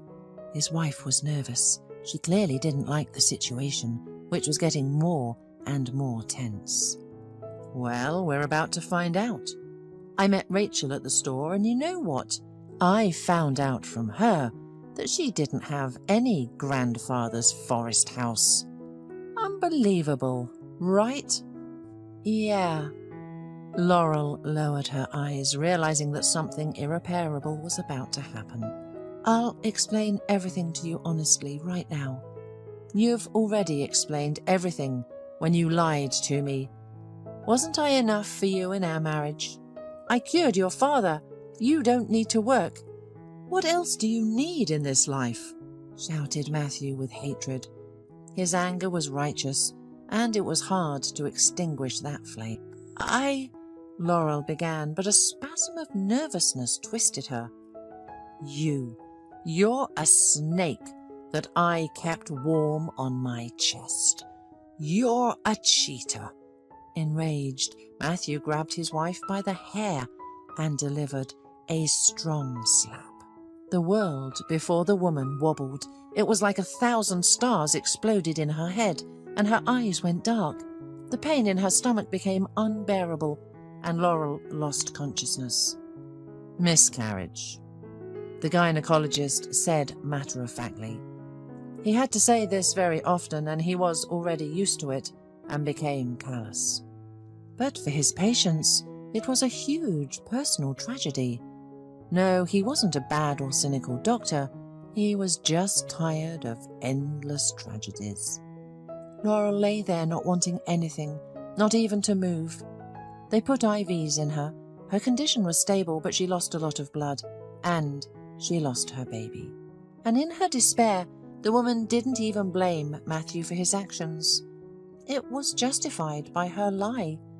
She scolded herself for forgetting to ask Rachel to cover for her and to lie to her husband. However, Rachel also reproached herself for her loose tongue and felt guilty. She visited her friend every day, and one day Laurel told her secret.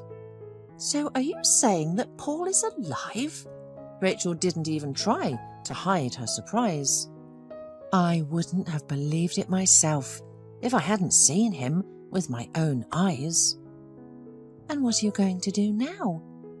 "What can I do? Look, I'm lying here full of injections. What can I do now?"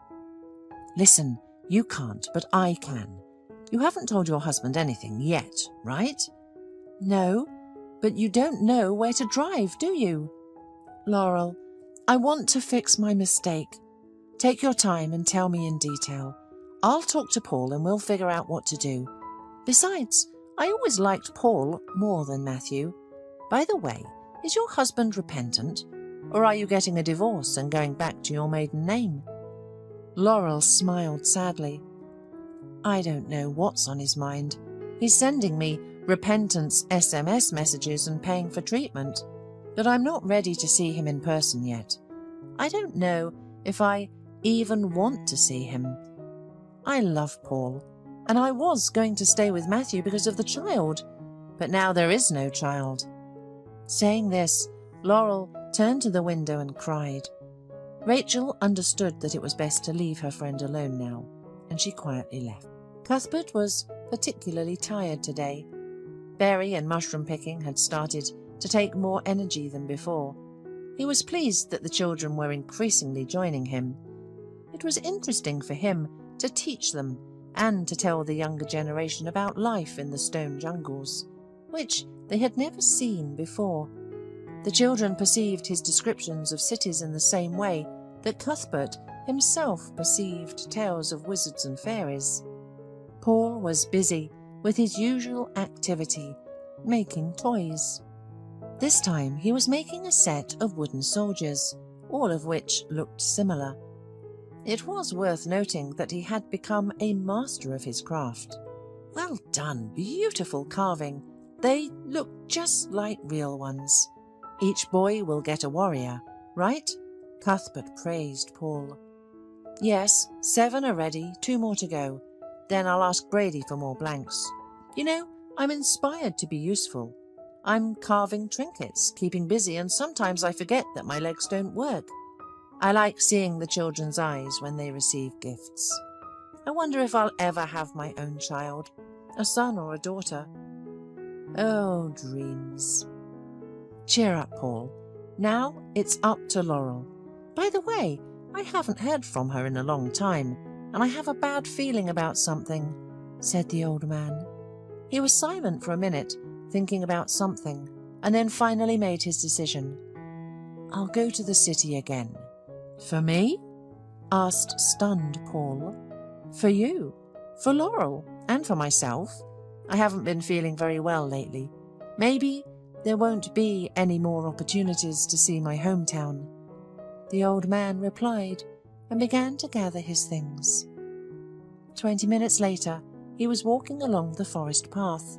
When the old man reached the edge of the thicket where a wooden post stood, he saw a car and a woman next to it.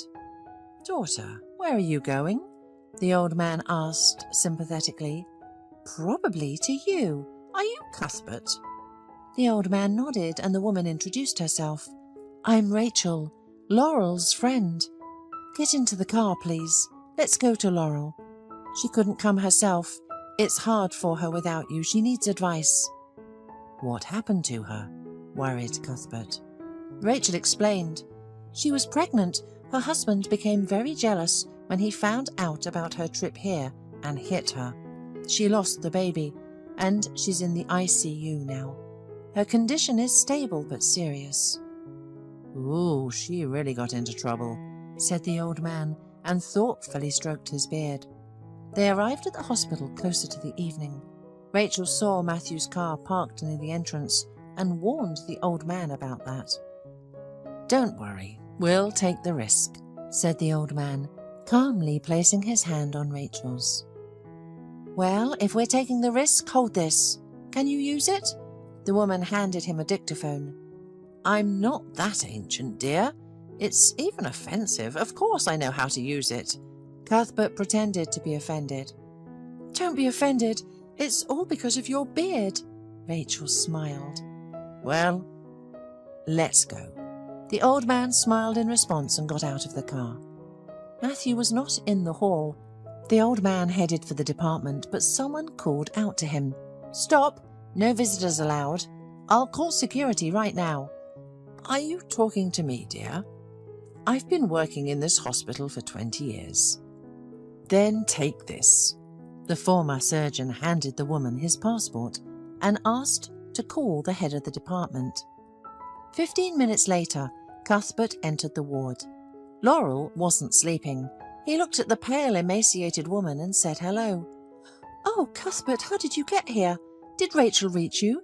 The surprised patient bombarded the old man with questions. "Yes, everything's fine. Now listen to me. Here's a dictaphone. I'll put it in your hand and you turn it on when your husband comes in and pretend to be sleeping. I asked my ex-colleagues to delay him for a couple of minutes, and they're running out now. Don't show any signs that you're conscious so that nothing happens. Do you understand?" Laurel nodded in agreement, and the old man handed her the recorder. When hurried steps were heard in the hallway, she pressed the button and tried to breathe as evenly as possible. Matthew rushed into the ward. He had been tormented by guilt since he hit his wife. He wanted to explain himself, beg for forgiveness, even kneel at any cost to fix what he had done. He sincerely loved her and was afraid of losing her, and now wanted to find peace through forgiveness. But seeing Cuthbert, Matthew got furious right away. Everything started with that damn old man. "What the hell are you doing here?" The man started to shout, but Cuthbert put a finger to his lips and gestured towards the sleeping woman. That was enough to calm down Matthew's spreading rage. "She's my wife. Who let you in? Get out of here," hissed Matthew. "If she's your wife, does that mean you have the right to beat her? You're walking on thin ice." "I feel bad, even without you moralizing. Are you her relative? If not, leave us alone, and we'll figure it out on our own." "Well, how did you think this would end? You can't build happiness on someone else's misery. Have you heard that before?" "I don't live on someone else's misery." "Oh, really? And what about the unfortunate Hunt?" "What do you want?" tiredly asked Matthew. "The truth, from beginning to end. Notice, I'm not asking you to confess. Just tell me how you killed Paul." "I didn't kill him. It was the bear," protested Matthew.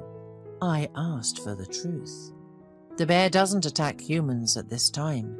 It sleeps soundly if not disturbed." The old man reasonably noted. "Old man, why do you want to know all this if you already know everything?" "I offered you my conditions. Tell me the truth and I'll leave you alone. Is that a deal?" "Fine, Grandpa. You've got it. Just make sure after my story I don't see you anymore. Agreed?" "Okay. Since my beauty is asleep, we have plenty of time. I'll start from the beginning.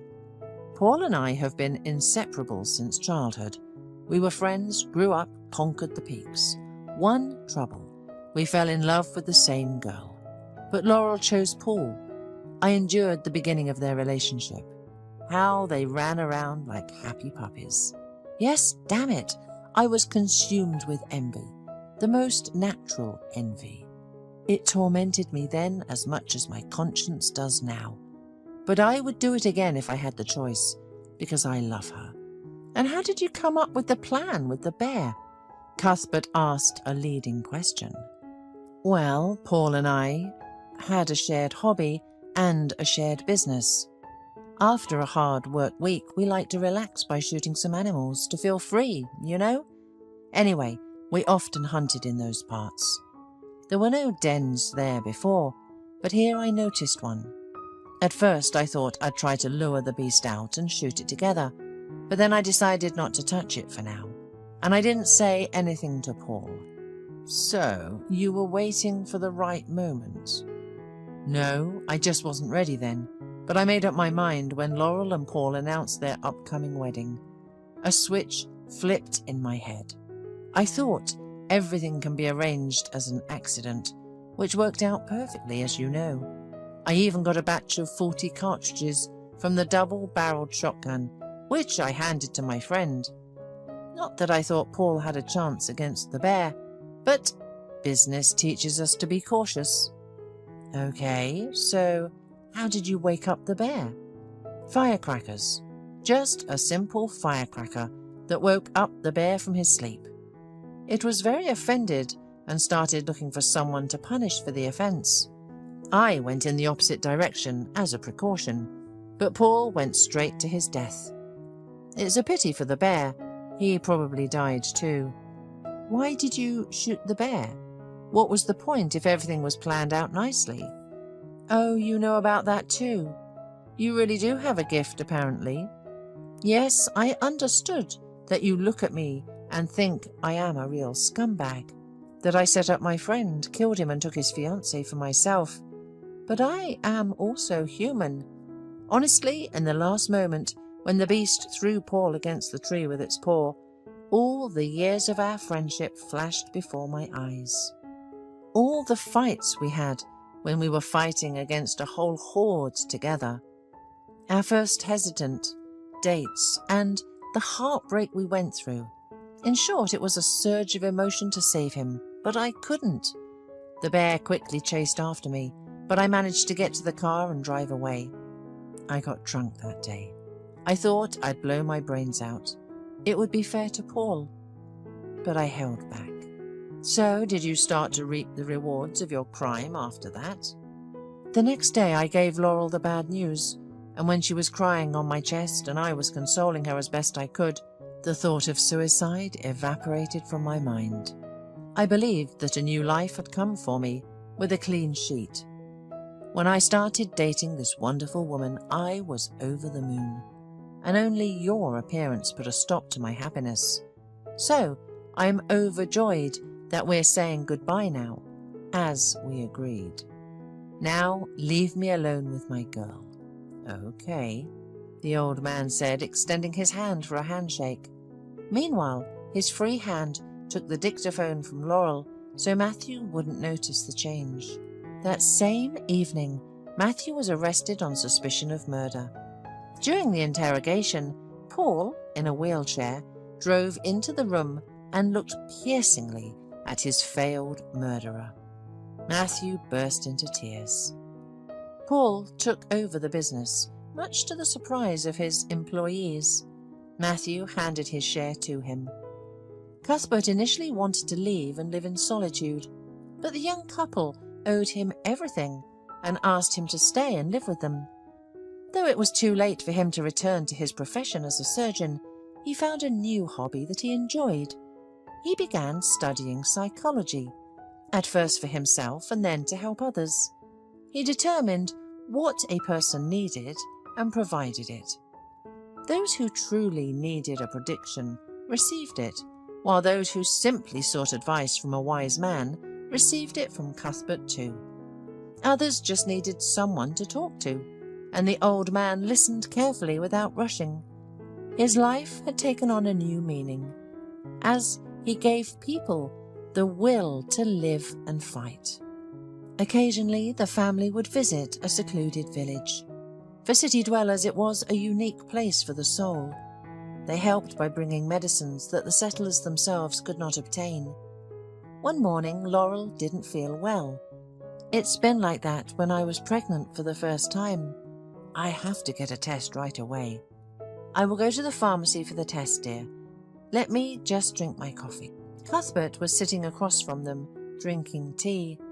Watching Laurel's tossing and turning, it was as if he knew the answer in advance that the test would be positive, and he chuckled quietly into his beard. The phone vibrated in the bag once again, and it was Barbara calling. She asked Noelle to drive to the gas station and pick up a puppy that someone had thrown away. Helping animals in need was a regular thing for Noelle.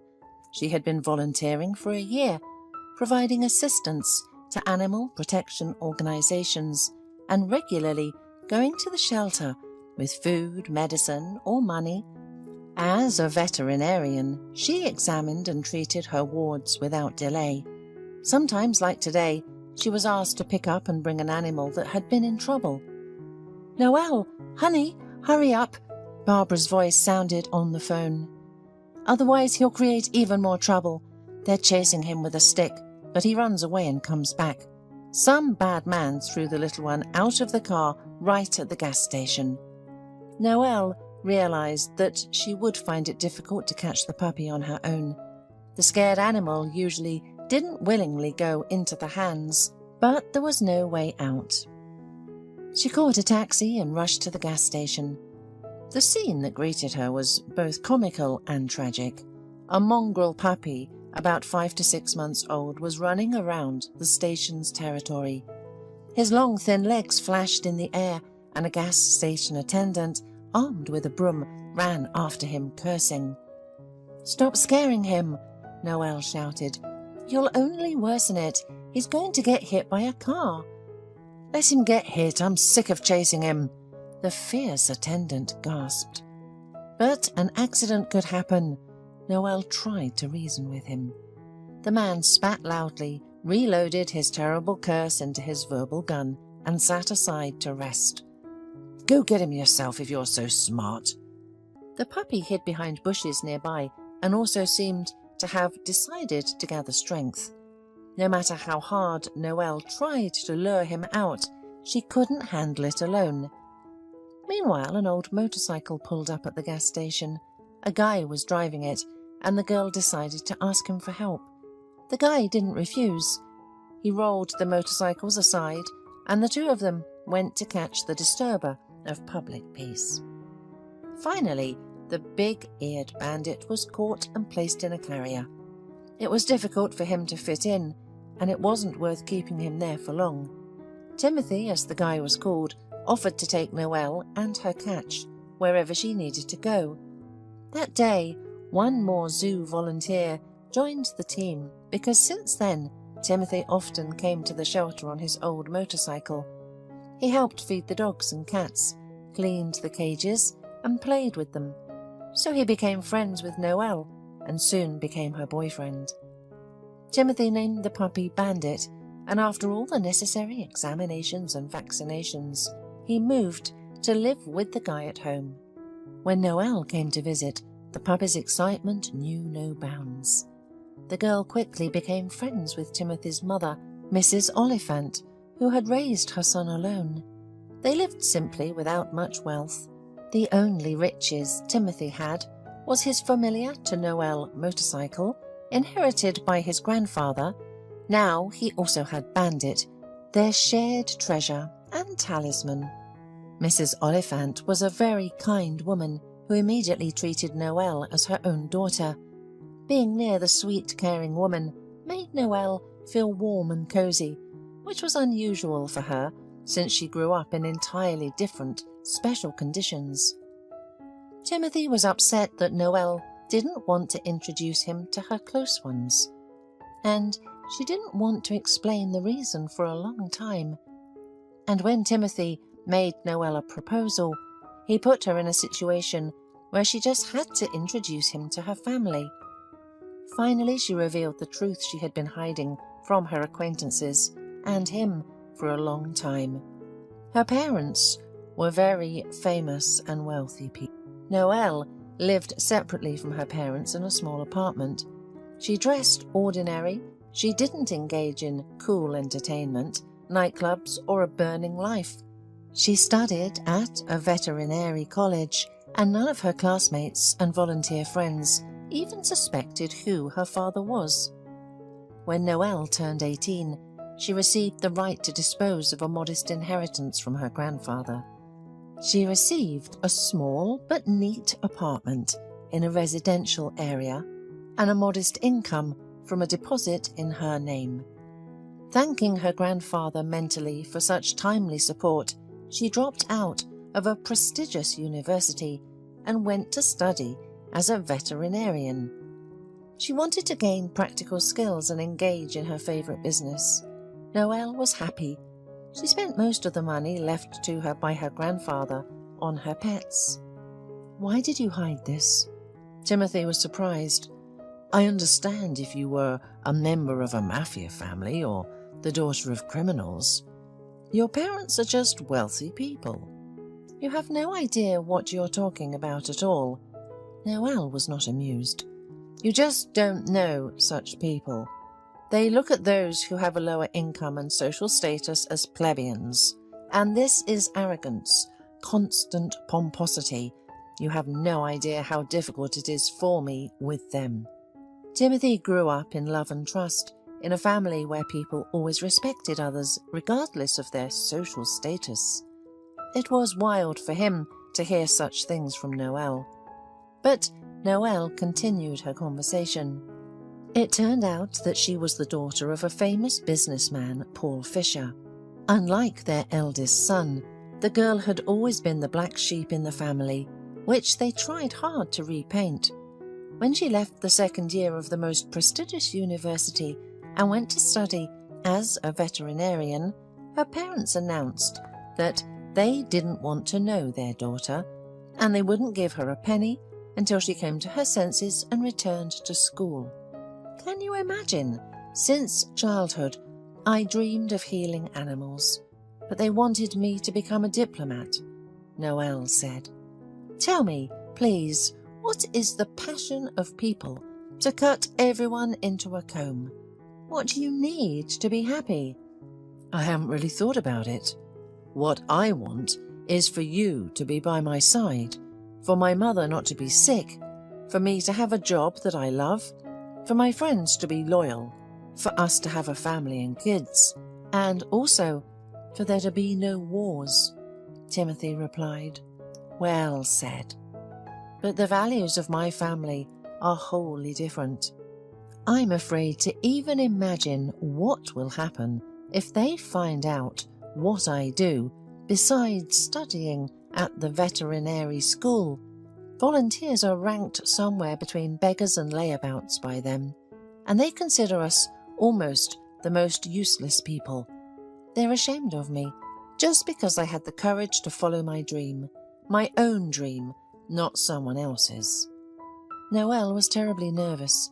She couldn't bring herself to tell Timothy that she couldn't introduce him to her parents, because both he and his mother were considered lower class by them. This thought was unbearably cruel and disgusting. Noelle literally hated her relatives for the way they divided people, worthy and unworthy of attention, kings of life and their servants. As long as she still lived with her parents, she constantly had to find excuses to avoid meeting decent guys whom her mother tried to set her up with. "Noelle, where are you running away to again, my dear? My friend Helena and her son will be here soon. Do you remember Craig? Such a charming young man. I think you should take a closer look at him. His family has 3 car dealerships in the city centre, a chain of car washes throughout the region, and real estate in Nice." "Yes, and Craig has a woman in every French town, Mum." "I'm not judging, Mum, don't get me wrong. It's not my business, and let him live the way he wants."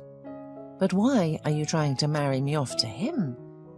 "You don't care if we're happy, as long as we have money, right?" 3 years had passed since Noelle started her independent life.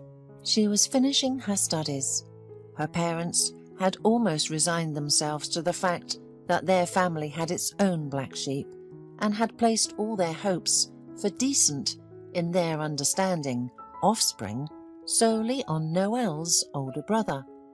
He fully corresponded to all their ideas about what young people in their circle should be like. He graduated from a prestigious university. Then the father took him to work in his company, taught him everything, and prepared his replacement. In the last year, the father's health had deteriorated significantly. Unfortunately, he had no idea that his son would become a gambler and that in just a few years he would be proud of his daughter and curse the day when he decided to entrust his company to his son, who would soon lose everything that his father had achieved in his entire life. But that would be later, and right now, Noelle had no time for her parents and their moralizing. She loved Timothy with all her heart.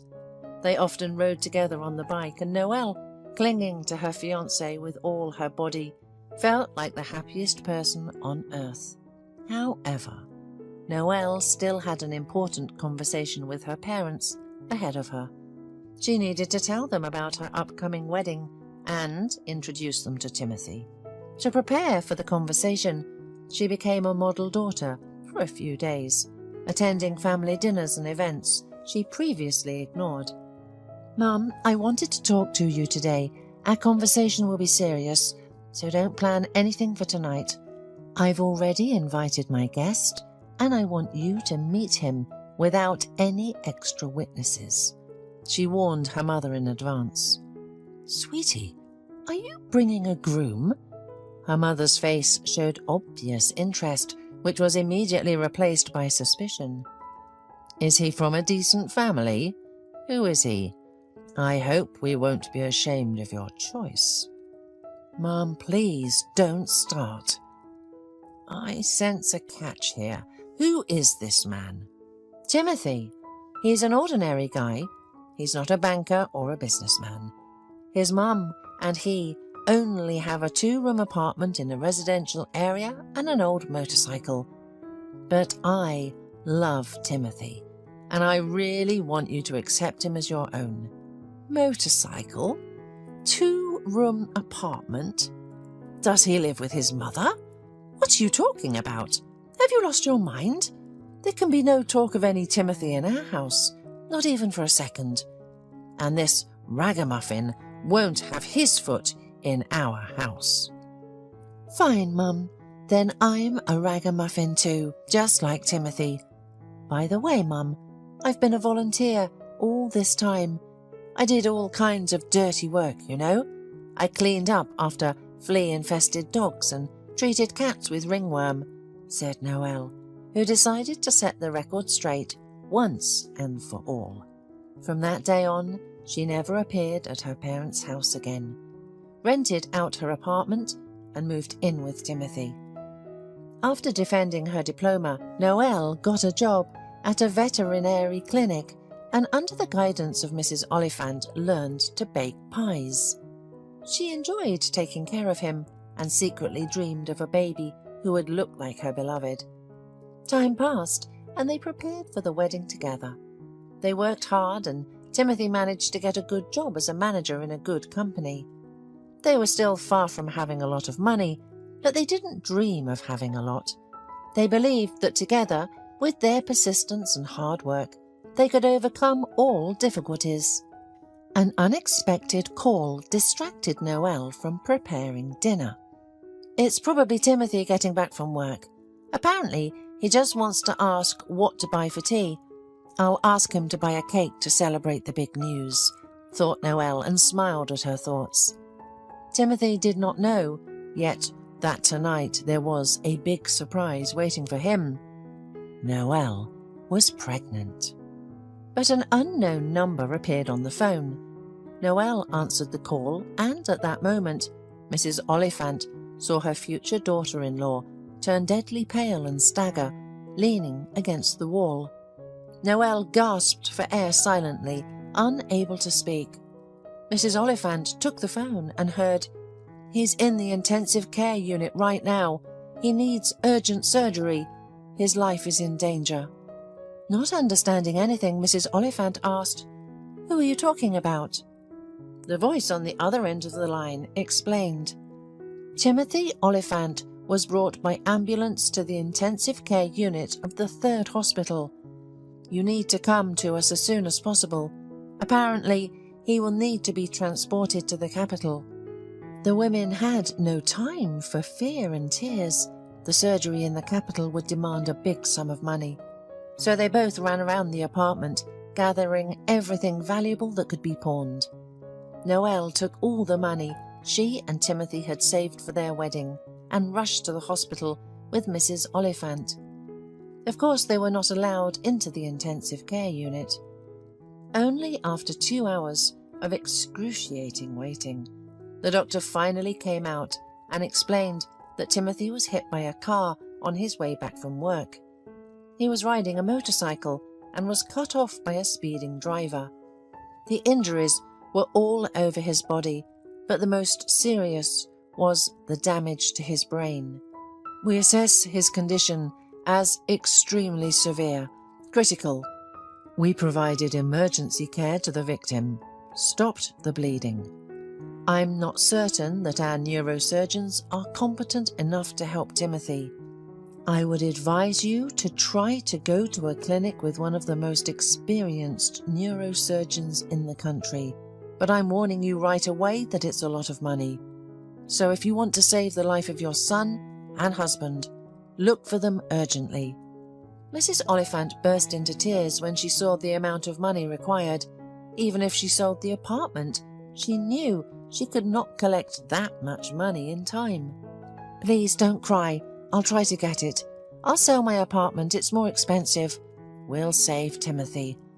But there was simply no time and strength to deal with realtors and all the formalities at the time, and Noelle decided to turn to her parents. She was ready for any humiliation before them, just so they would give her money on credit and help save the father of her future child. She stormed into her parents' house with her hair dishevelled, tearful and blushing. Her appearance scared her relatives, but they were too angry with their daughter to rush to her and ask what had happened. "Why are you bursting into the house like a crazy person?" her father asked sternly, as if nothing had happened. "Dad, I really need money. My Timothy is dying. He urgently needs surgery in the capital. Please save him. Give me money on credit, only on credit. I'll sell my apartment, I'll pay everything back. But I need it urgently, very urgently. Do you understand?" "You left home. You abandoned your father and mother. And now you want to talk to us about money that you always despised." Her father's nostrils flared with anger. "You won't get a penny from me. Let your boyfriend die. It'll be better for everyone." Noelle looked at her father with disbelief. She was used to his arrogance, but she never expected to hear such terrible, soulless words from him. She turned to her mother and saw the cold indifference in her eyes. Her mother shook her head and said, "Your father is right. You have no right to ask us for money. You betrayed us when you got involved with that ragamuffin. We hope your madness will pass soon, and we're not going to interfere in that man's troubles." Her parents walked past her and left the room in silence, clarifying it for Noelle that pleading with them was useless. She already knew this, as well as the fact that she had lost her parents forever. She ran out of the house, realizing she would never return. "Nicole, my dear," a voice came from the garden. Under the open window of the living room, where the most disgusting conversation of her life had just taken place, Noelle saw her grandmother, the only person in their family whom she loved and who had always been on her side.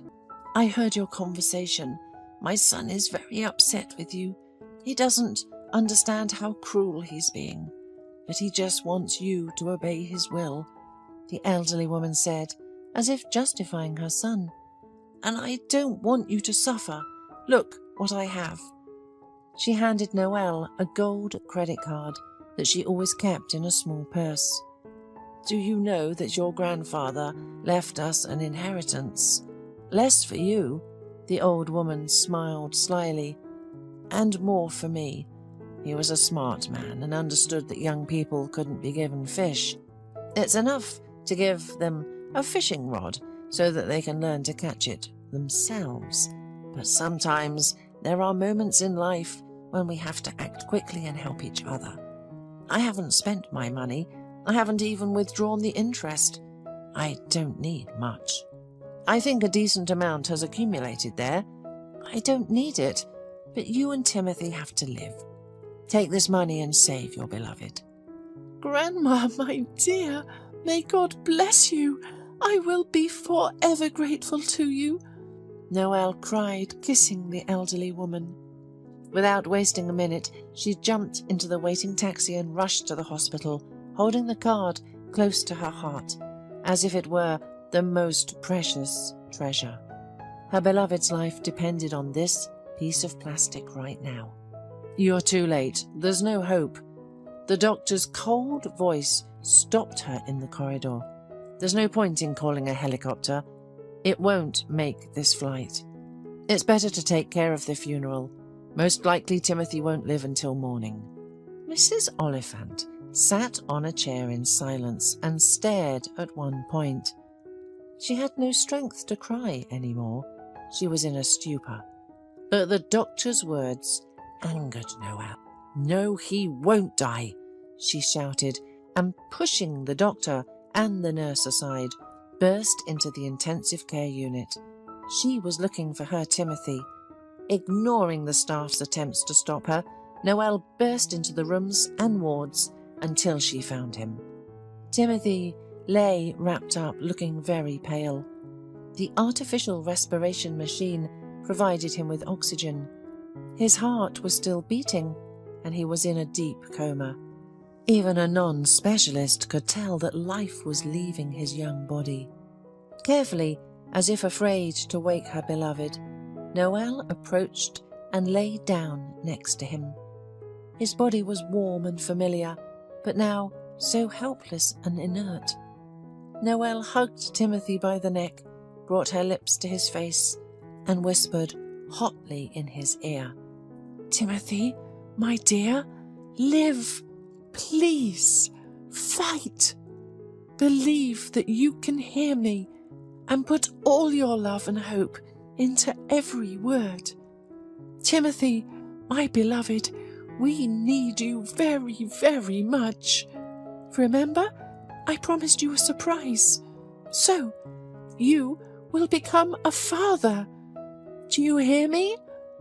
You will be a father." Her voice became louder and louder until she literally shouted into Timothy's ear, "Wake up, Timothy! I'm pregnant!" And a miracle happened. Timothy heard her. The readings on the monitor began to change. His pulse and pressure increased, and his eyelashes twitched. "Faster! Come here! He's alive! He hears me!" Noelle shouted, calling for doctors to help.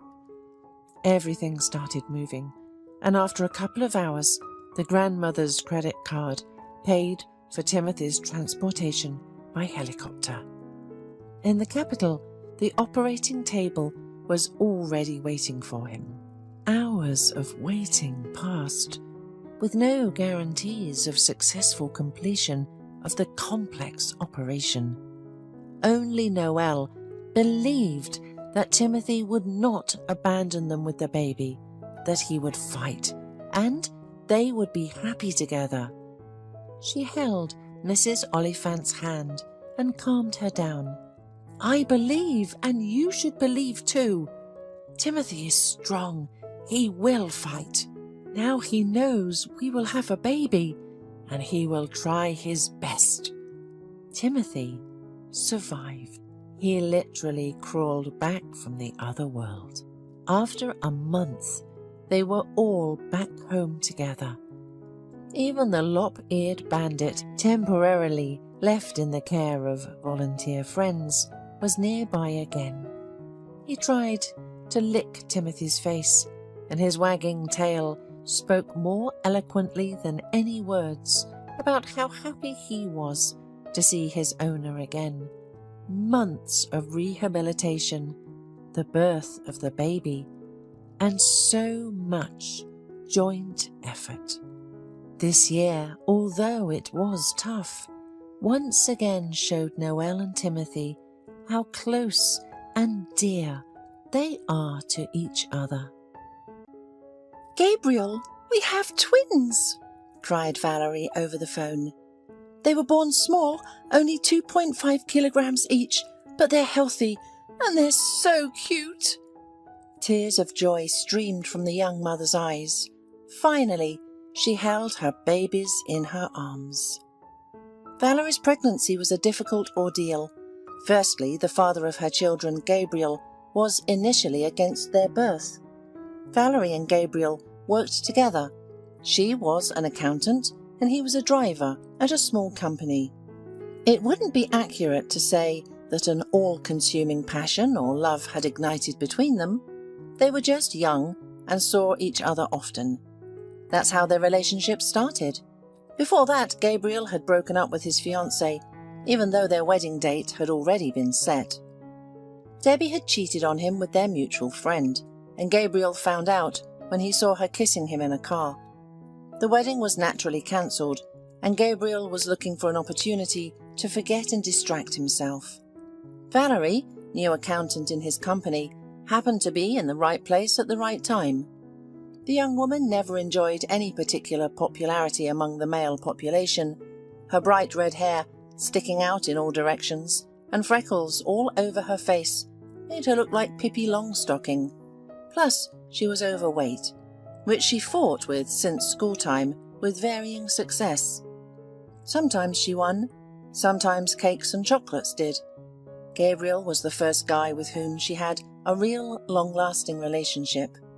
Naturally, Valerie plunged into it head first, falling in love with all her heart. At first, Gabriel tried to hide his relationship with Valerie. He would wait for her after work behind the office. They wouldn't appear in crowded places. They would either go to the river or sit in a gazebo in the park. However, since they lived in a small town, everything soon became obvious. Gabriel's acquaintances would ask him about his relationship with the new accountant, and the guy, despite his ex-fiancée, would brag to everyone about his great love for Valerie. These rumours reached Valerie as well. She was very flattered that Gabriel boasted of their passionate love everywhere. The girl believed his real love. Or, to be more accurate, she took wishful thinking for reality. Valerie was originally from a neighbouring village. In town, she had graduated from vocational school and worked, living with her aunt, an unmarried elderly woman. They lived well, each on their own. Her aunt was used to being alone, so Valerie's constant presence bothered her a little. However, the fact that Valerie brought home bags full of groceries and cooked for them herself somewhat softened her not-so-welcoming attitude. When her aunt found out that her niece was dating a guy, she was happy. She had a chance to marry off her beloved relative. One day, Nina found a pregnancy test with 2 stripes. And recently, the woman often noticed that her niece was nauseous in the mornings. But the girl didn't mention anything about the wedding. All this prompted her aunt to get to know Valerie's prospective fiancé's family. And it turned out that Nina knew Gabriel's mother. They had studied in parallel classes. The woman did not hesitate to visit her future relative. Gabriel's mother worked as a saleswoman in a store.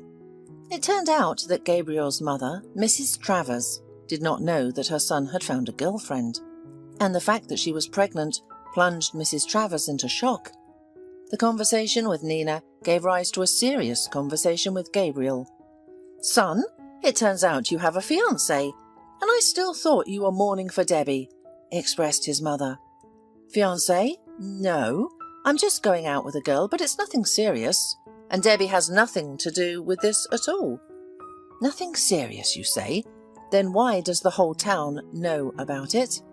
And why did her aunt come to talk about the wedding?" The mother did not give up. "About the wedding? Strange, we were not thinking about any wedding." The man was bewildered. "You're the one who hadn't thought, but your Valerie is pregnant, and she, of course, is thinking about the wedding. I think it's time for me to meet your future wife." So Gabriel found out that he would become a father in the foreseeable future. "Valerie, why didn't you tell me you were pregnant?" Gabriel asked at the next meeting. "I was afraid." The woman avoided his gaze. "What if you don't want this child? What am I supposed to do then?" At the moment, Gabriel could not say no to her because all their relatives already knew about Valerie's pregnancy. Anyway, a month later, Valerie married Gabriel. They did not have a wedding. They just got married and had a festive dinner in a large gazebo in the yard of Gabriel's parents. At a family meeting, it was decided that the young couple would live with Gabriel's parents. They had a large 2-story house in which there was a place for their son and his wife. Gabriel's older sister and her husband had long lived in the city, and of course she came to her brother's wedding. "Gabriel," she took her brother aside, "I don't understand how you could replace Debbie for her." The sister looked at Valerie, who in a light beige dress seemed immeasurable. The mother-to-be had visibly gained weight, her freckles were even more visible on her pale face, and her grey eyes seemed faded in the sun, almost transparent. "Debbie cheated on me. It was her choice, not mine," Gabriel answered. "I saw her yesterday when I went to the store," Kate said quietly. "She is very sorry it turned out that way. She swears that she had nothing with Carlos, that she loves only you. Have you even talked to her?" "What am I supposed to talk to her about? I saw her kissing Carlos in the car. Kate, they made a fool out of me." Gabriel was indignant. "And now you're making a fool out of yourself," the sister exclaimed. She categorically did not like this unremarkable, quiet girl, who was no match for Debbie, with whom Kate had long been friends. Meanwhile, Valerie was on cloud 9 of happiness. She was marrying her beloved man. She was absolutely not worried that her husband's sister was looking at her unkindly. That Gabriel himself was sullen, and not at all like a happy newlywed. The young woman simply enjoyed her happiness. She really loved Gabriel, and besides, she was pregnant with his child. The mother-in-law treated her pregnant daughter-in-law well, especially when an ultrasound showed that she was expecting twins. Gradually, Mrs. Travers learned from Valerie about how they met with Gabriel and how their relationship developed. It became increasingly clear that her son married her out of spite for his ex-fiancé. Gabriel remained completely indifferent to Valerie. He was not interested in her well-being, did not kiss her, did not hug her unnecessarily, did not show his feelings.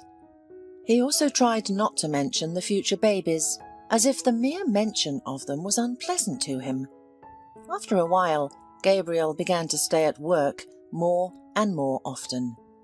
The young wife seemed not to notice any of this. She would have continued to live in her magical invented world if one day an attractive blonde had not approached her in the store.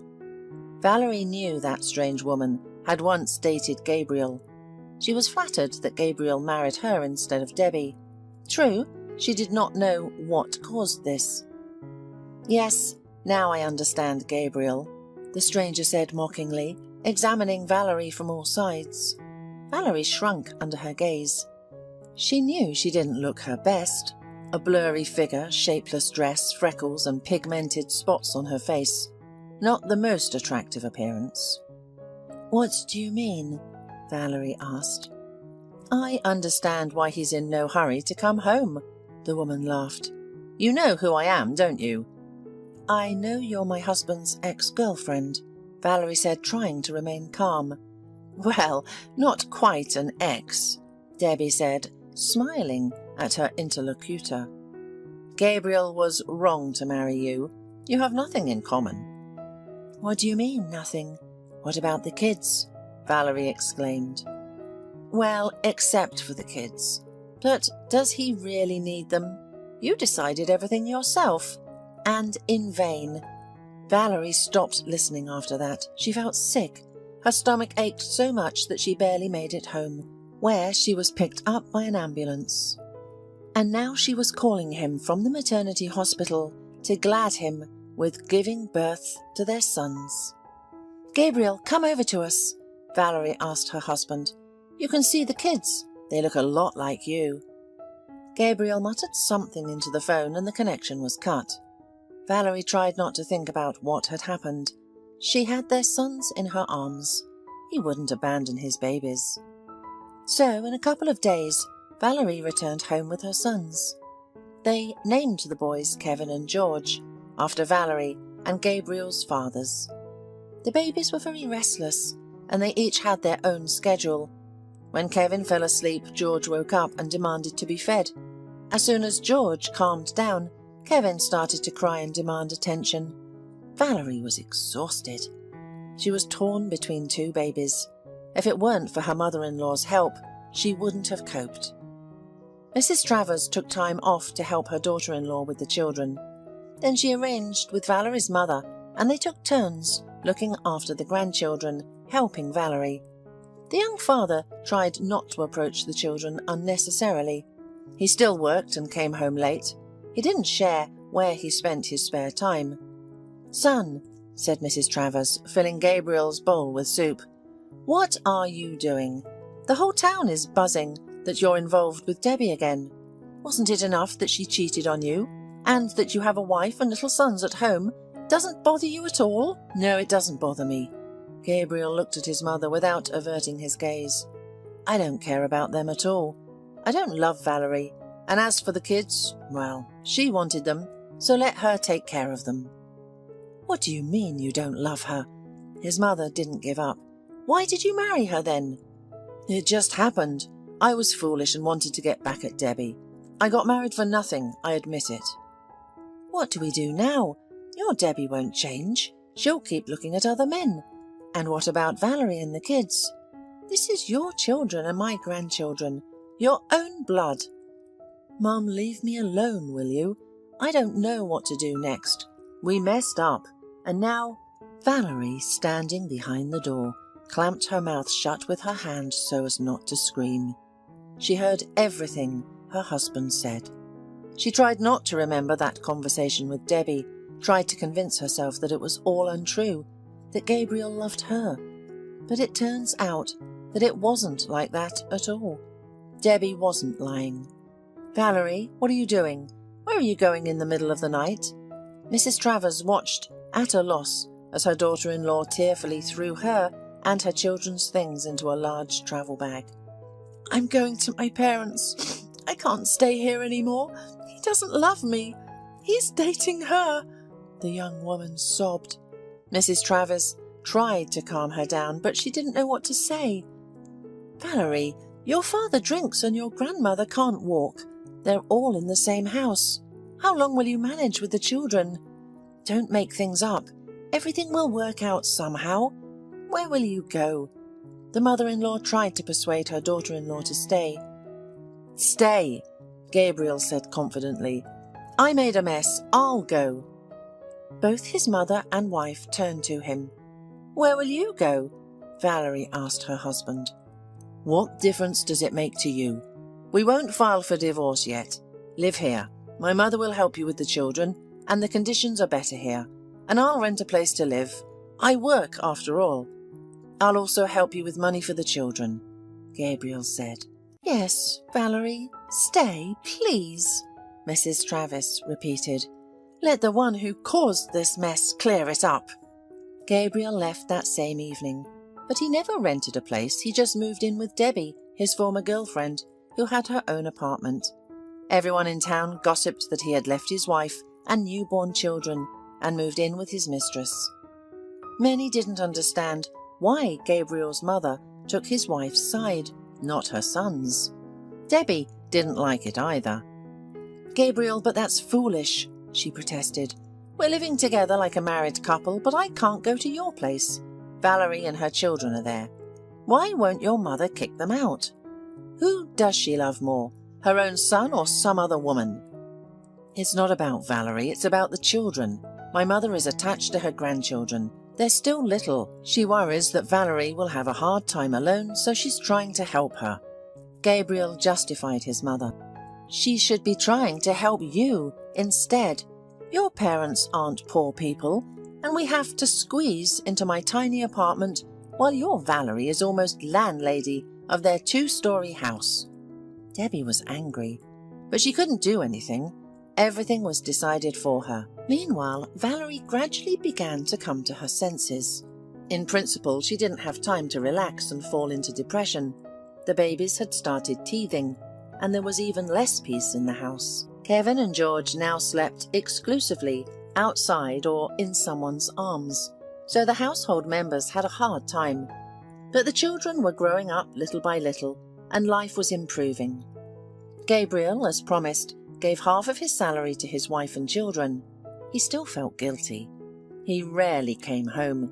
He was ashamed to look Valerie and his mother in the eye. The perpetually screaming infants didn't inspire him either. However, it turned out that living on his own was not as sweet as he had hoped. Firstly, the money he earned was catastrophically insufficient, especially since Debbie was used to living without denying herself anything. The girl also worked, but believed that her salary was hers alone, while Gabriel's salary was joint. Debbie wasn't an ideal housewife either. She didn't cook 3-course lunches like his mother did. She often forgot to wash and iron her beloved's clothes. In general, she didn't rush to surround Gabriel with care and love. She waited for him to do that for her. But the man thought that by leaving his family, he had shown Debbie that life with her was his conscious choice. That should have made her happy, in his opinion. However, it was clearly not enough for Debbie. Quarrels between them became more frequent. Debbie wanted not just to live with Gabriel, but to be the full-fledged mistress of his house, although it was his parents' house. "I think it's time for Valerie to go home, Gabriel. You're not planning on living with her, are you?" Debbie asked him. "Of course, I'm not planning on living with her. I live with you. However, I'm not going to throw Valerie and the kids out either. As I've already said, I'll earn for us. Valerie and the kids can live with my parents." "But why?" Debbie exclaimed. "Because she's my wife, and her kids are my kids too." "Well, then get a divorce, and let her go in all directions." "Firstly, no one will divorce us until the children turn 1. Second, even after the divorce, they won't stop being my sons. I'm not going to kick them out, especially since it's my parents' house, and my mother suggested they live there." "This can't go on forever," Debbie protested, although they had only been living together for 4 months. Within a year, Kevin and George had calmed down a bit. They started sleeping peacefully at night, and they started walking in different directions. It was fortunate that the yard was fenced. Otherwise, the boys would have to be searched all over the town. One day, Gabriel and his father built a sandbox and hung swings on the plot. Now the kids had a place to play. After hard work, Mrs. Travers invited everyone to the table. "You've lost weight, son." She looked sadly at Gabriel. "I have to work a lot. Sometimes I don't have time to eat," the man replied, lowering his eyes. He didn't want to tell his mother that Debbie didn't cook at all, and they usually ate semi-finished products. When Gabriel had time, he cooked food for himself and Debbie. However, lately work had increased. The season, so he often just stayed hungry because he didn't have time to cook. When he returned home, he often found Debbie sleeping and the fridge was empty. Sometimes he just didn't have the strength to cook or wait delivery, and he got sleep hungry. At this moment, Valerie entered the dining room. Gabriel hadn't seen her in a long time. When he visited his parents, the woman tried not to cross paths with him. Gabriel, of course, didn't insist on meeting her either. So now, Gabriel even whistled in surprise. His wife had changed beyond recognition. No, Valerie still had unruly red hair, but now it was tied back in a thick braid.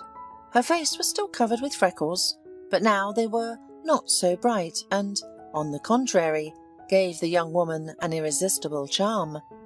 And Valerie had lost weight. Early in the spring, when they last saw each other, he also noticed it. But then Valerie was wearing a bulky jacket and it wasn't so noticeable.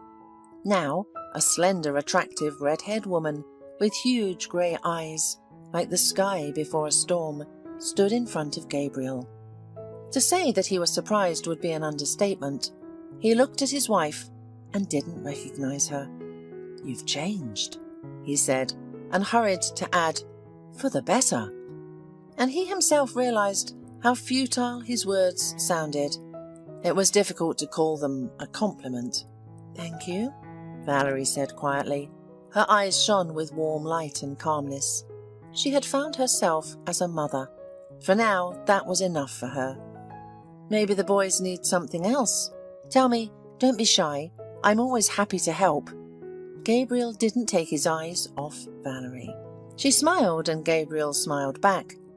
"Honestly speaking, I came to get water for them. But let's go to the kids. You meet them better," the woman said. Gabriel went out to the street with Valerie. It was the first time he had spent over an hour walking with the kids. He even talked and joked around with them. "You know, Paul," said Gabriel's mother, watching from the window as her son tossed Kevin and George up in the air one by one. The boys, Gabriel and Valerie, all laughed heartily. "I think they can still get along." "He's not having an easy time with Debbie," Gabriel's father agreed. "It's one thing to date, but living together is an entirely different story. She's a lady who wants money, but Gabriel's too proud to admit it." Mrs. Travers nodded. She knew the best friend of their eldest daughter very well. The wise mother knew what Debbie was after and understood that Valerie would be the best wife for her son, but unfortunately it was not up to her to choose. Gabriel left in the evening. His meeting with Valerie awakened old memories and something else he didn't quite understand yet. "Why did it take so long?" Debbie protested. "We were supposed to go to karaoke today. I called you 100 times and you kept ignoring me. Do you want to go back to your fat, ugly ex? Tell me." "Listen, Debbie, I'm so tired. Let's not argue right now. And I don't want to go anywhere. Let's stay home, watch a movie or something. My mum gave me some cabbage pies," Gabriel suggested. "You know, Gabriel, I think it's time for you to retire. I've been waiting for you all day, getting ready, dressing up to go to the cinema." Debbie was angry. "If you don't want to come, I'll go by myself." And so it turned out. Gabriel stayed home while Debbie went to the karaoke bar. "Just wait, I'll show you," the girl hissed, dialing Carlos's number. Every weekend, Gabriel now spent with his wife and kids. He came up with all sorts of excuses for Debbie, and she became more and more upset. Eventually, Gabriel said that he just wanted to see his sons grow up. Debbie didn't talk to him for several days. "If you want this so badly, go back to your wife and see them every day," she said angrily. "I'll think about it," Gabriel replied as if in jest. Meanwhile, the relationship between Gabriel and Valerie gradually improved. They talked about their children, life, common acquaintances, and plans for the future. "Maybe we should get a divorce?" Valerie asked one day. "You're living with another woman. Maybe you want to make it official with her. The kids are grown up now, so we can get divorced without any problems. If you'd like to." "Let's not rush," whispered the man quietly. "After all, we have 2 children. Maybe we will raise them together." Gabriel looked directly into Valerie's eyes. She did not look away. She remained silent, although her heart was pounding in her chest.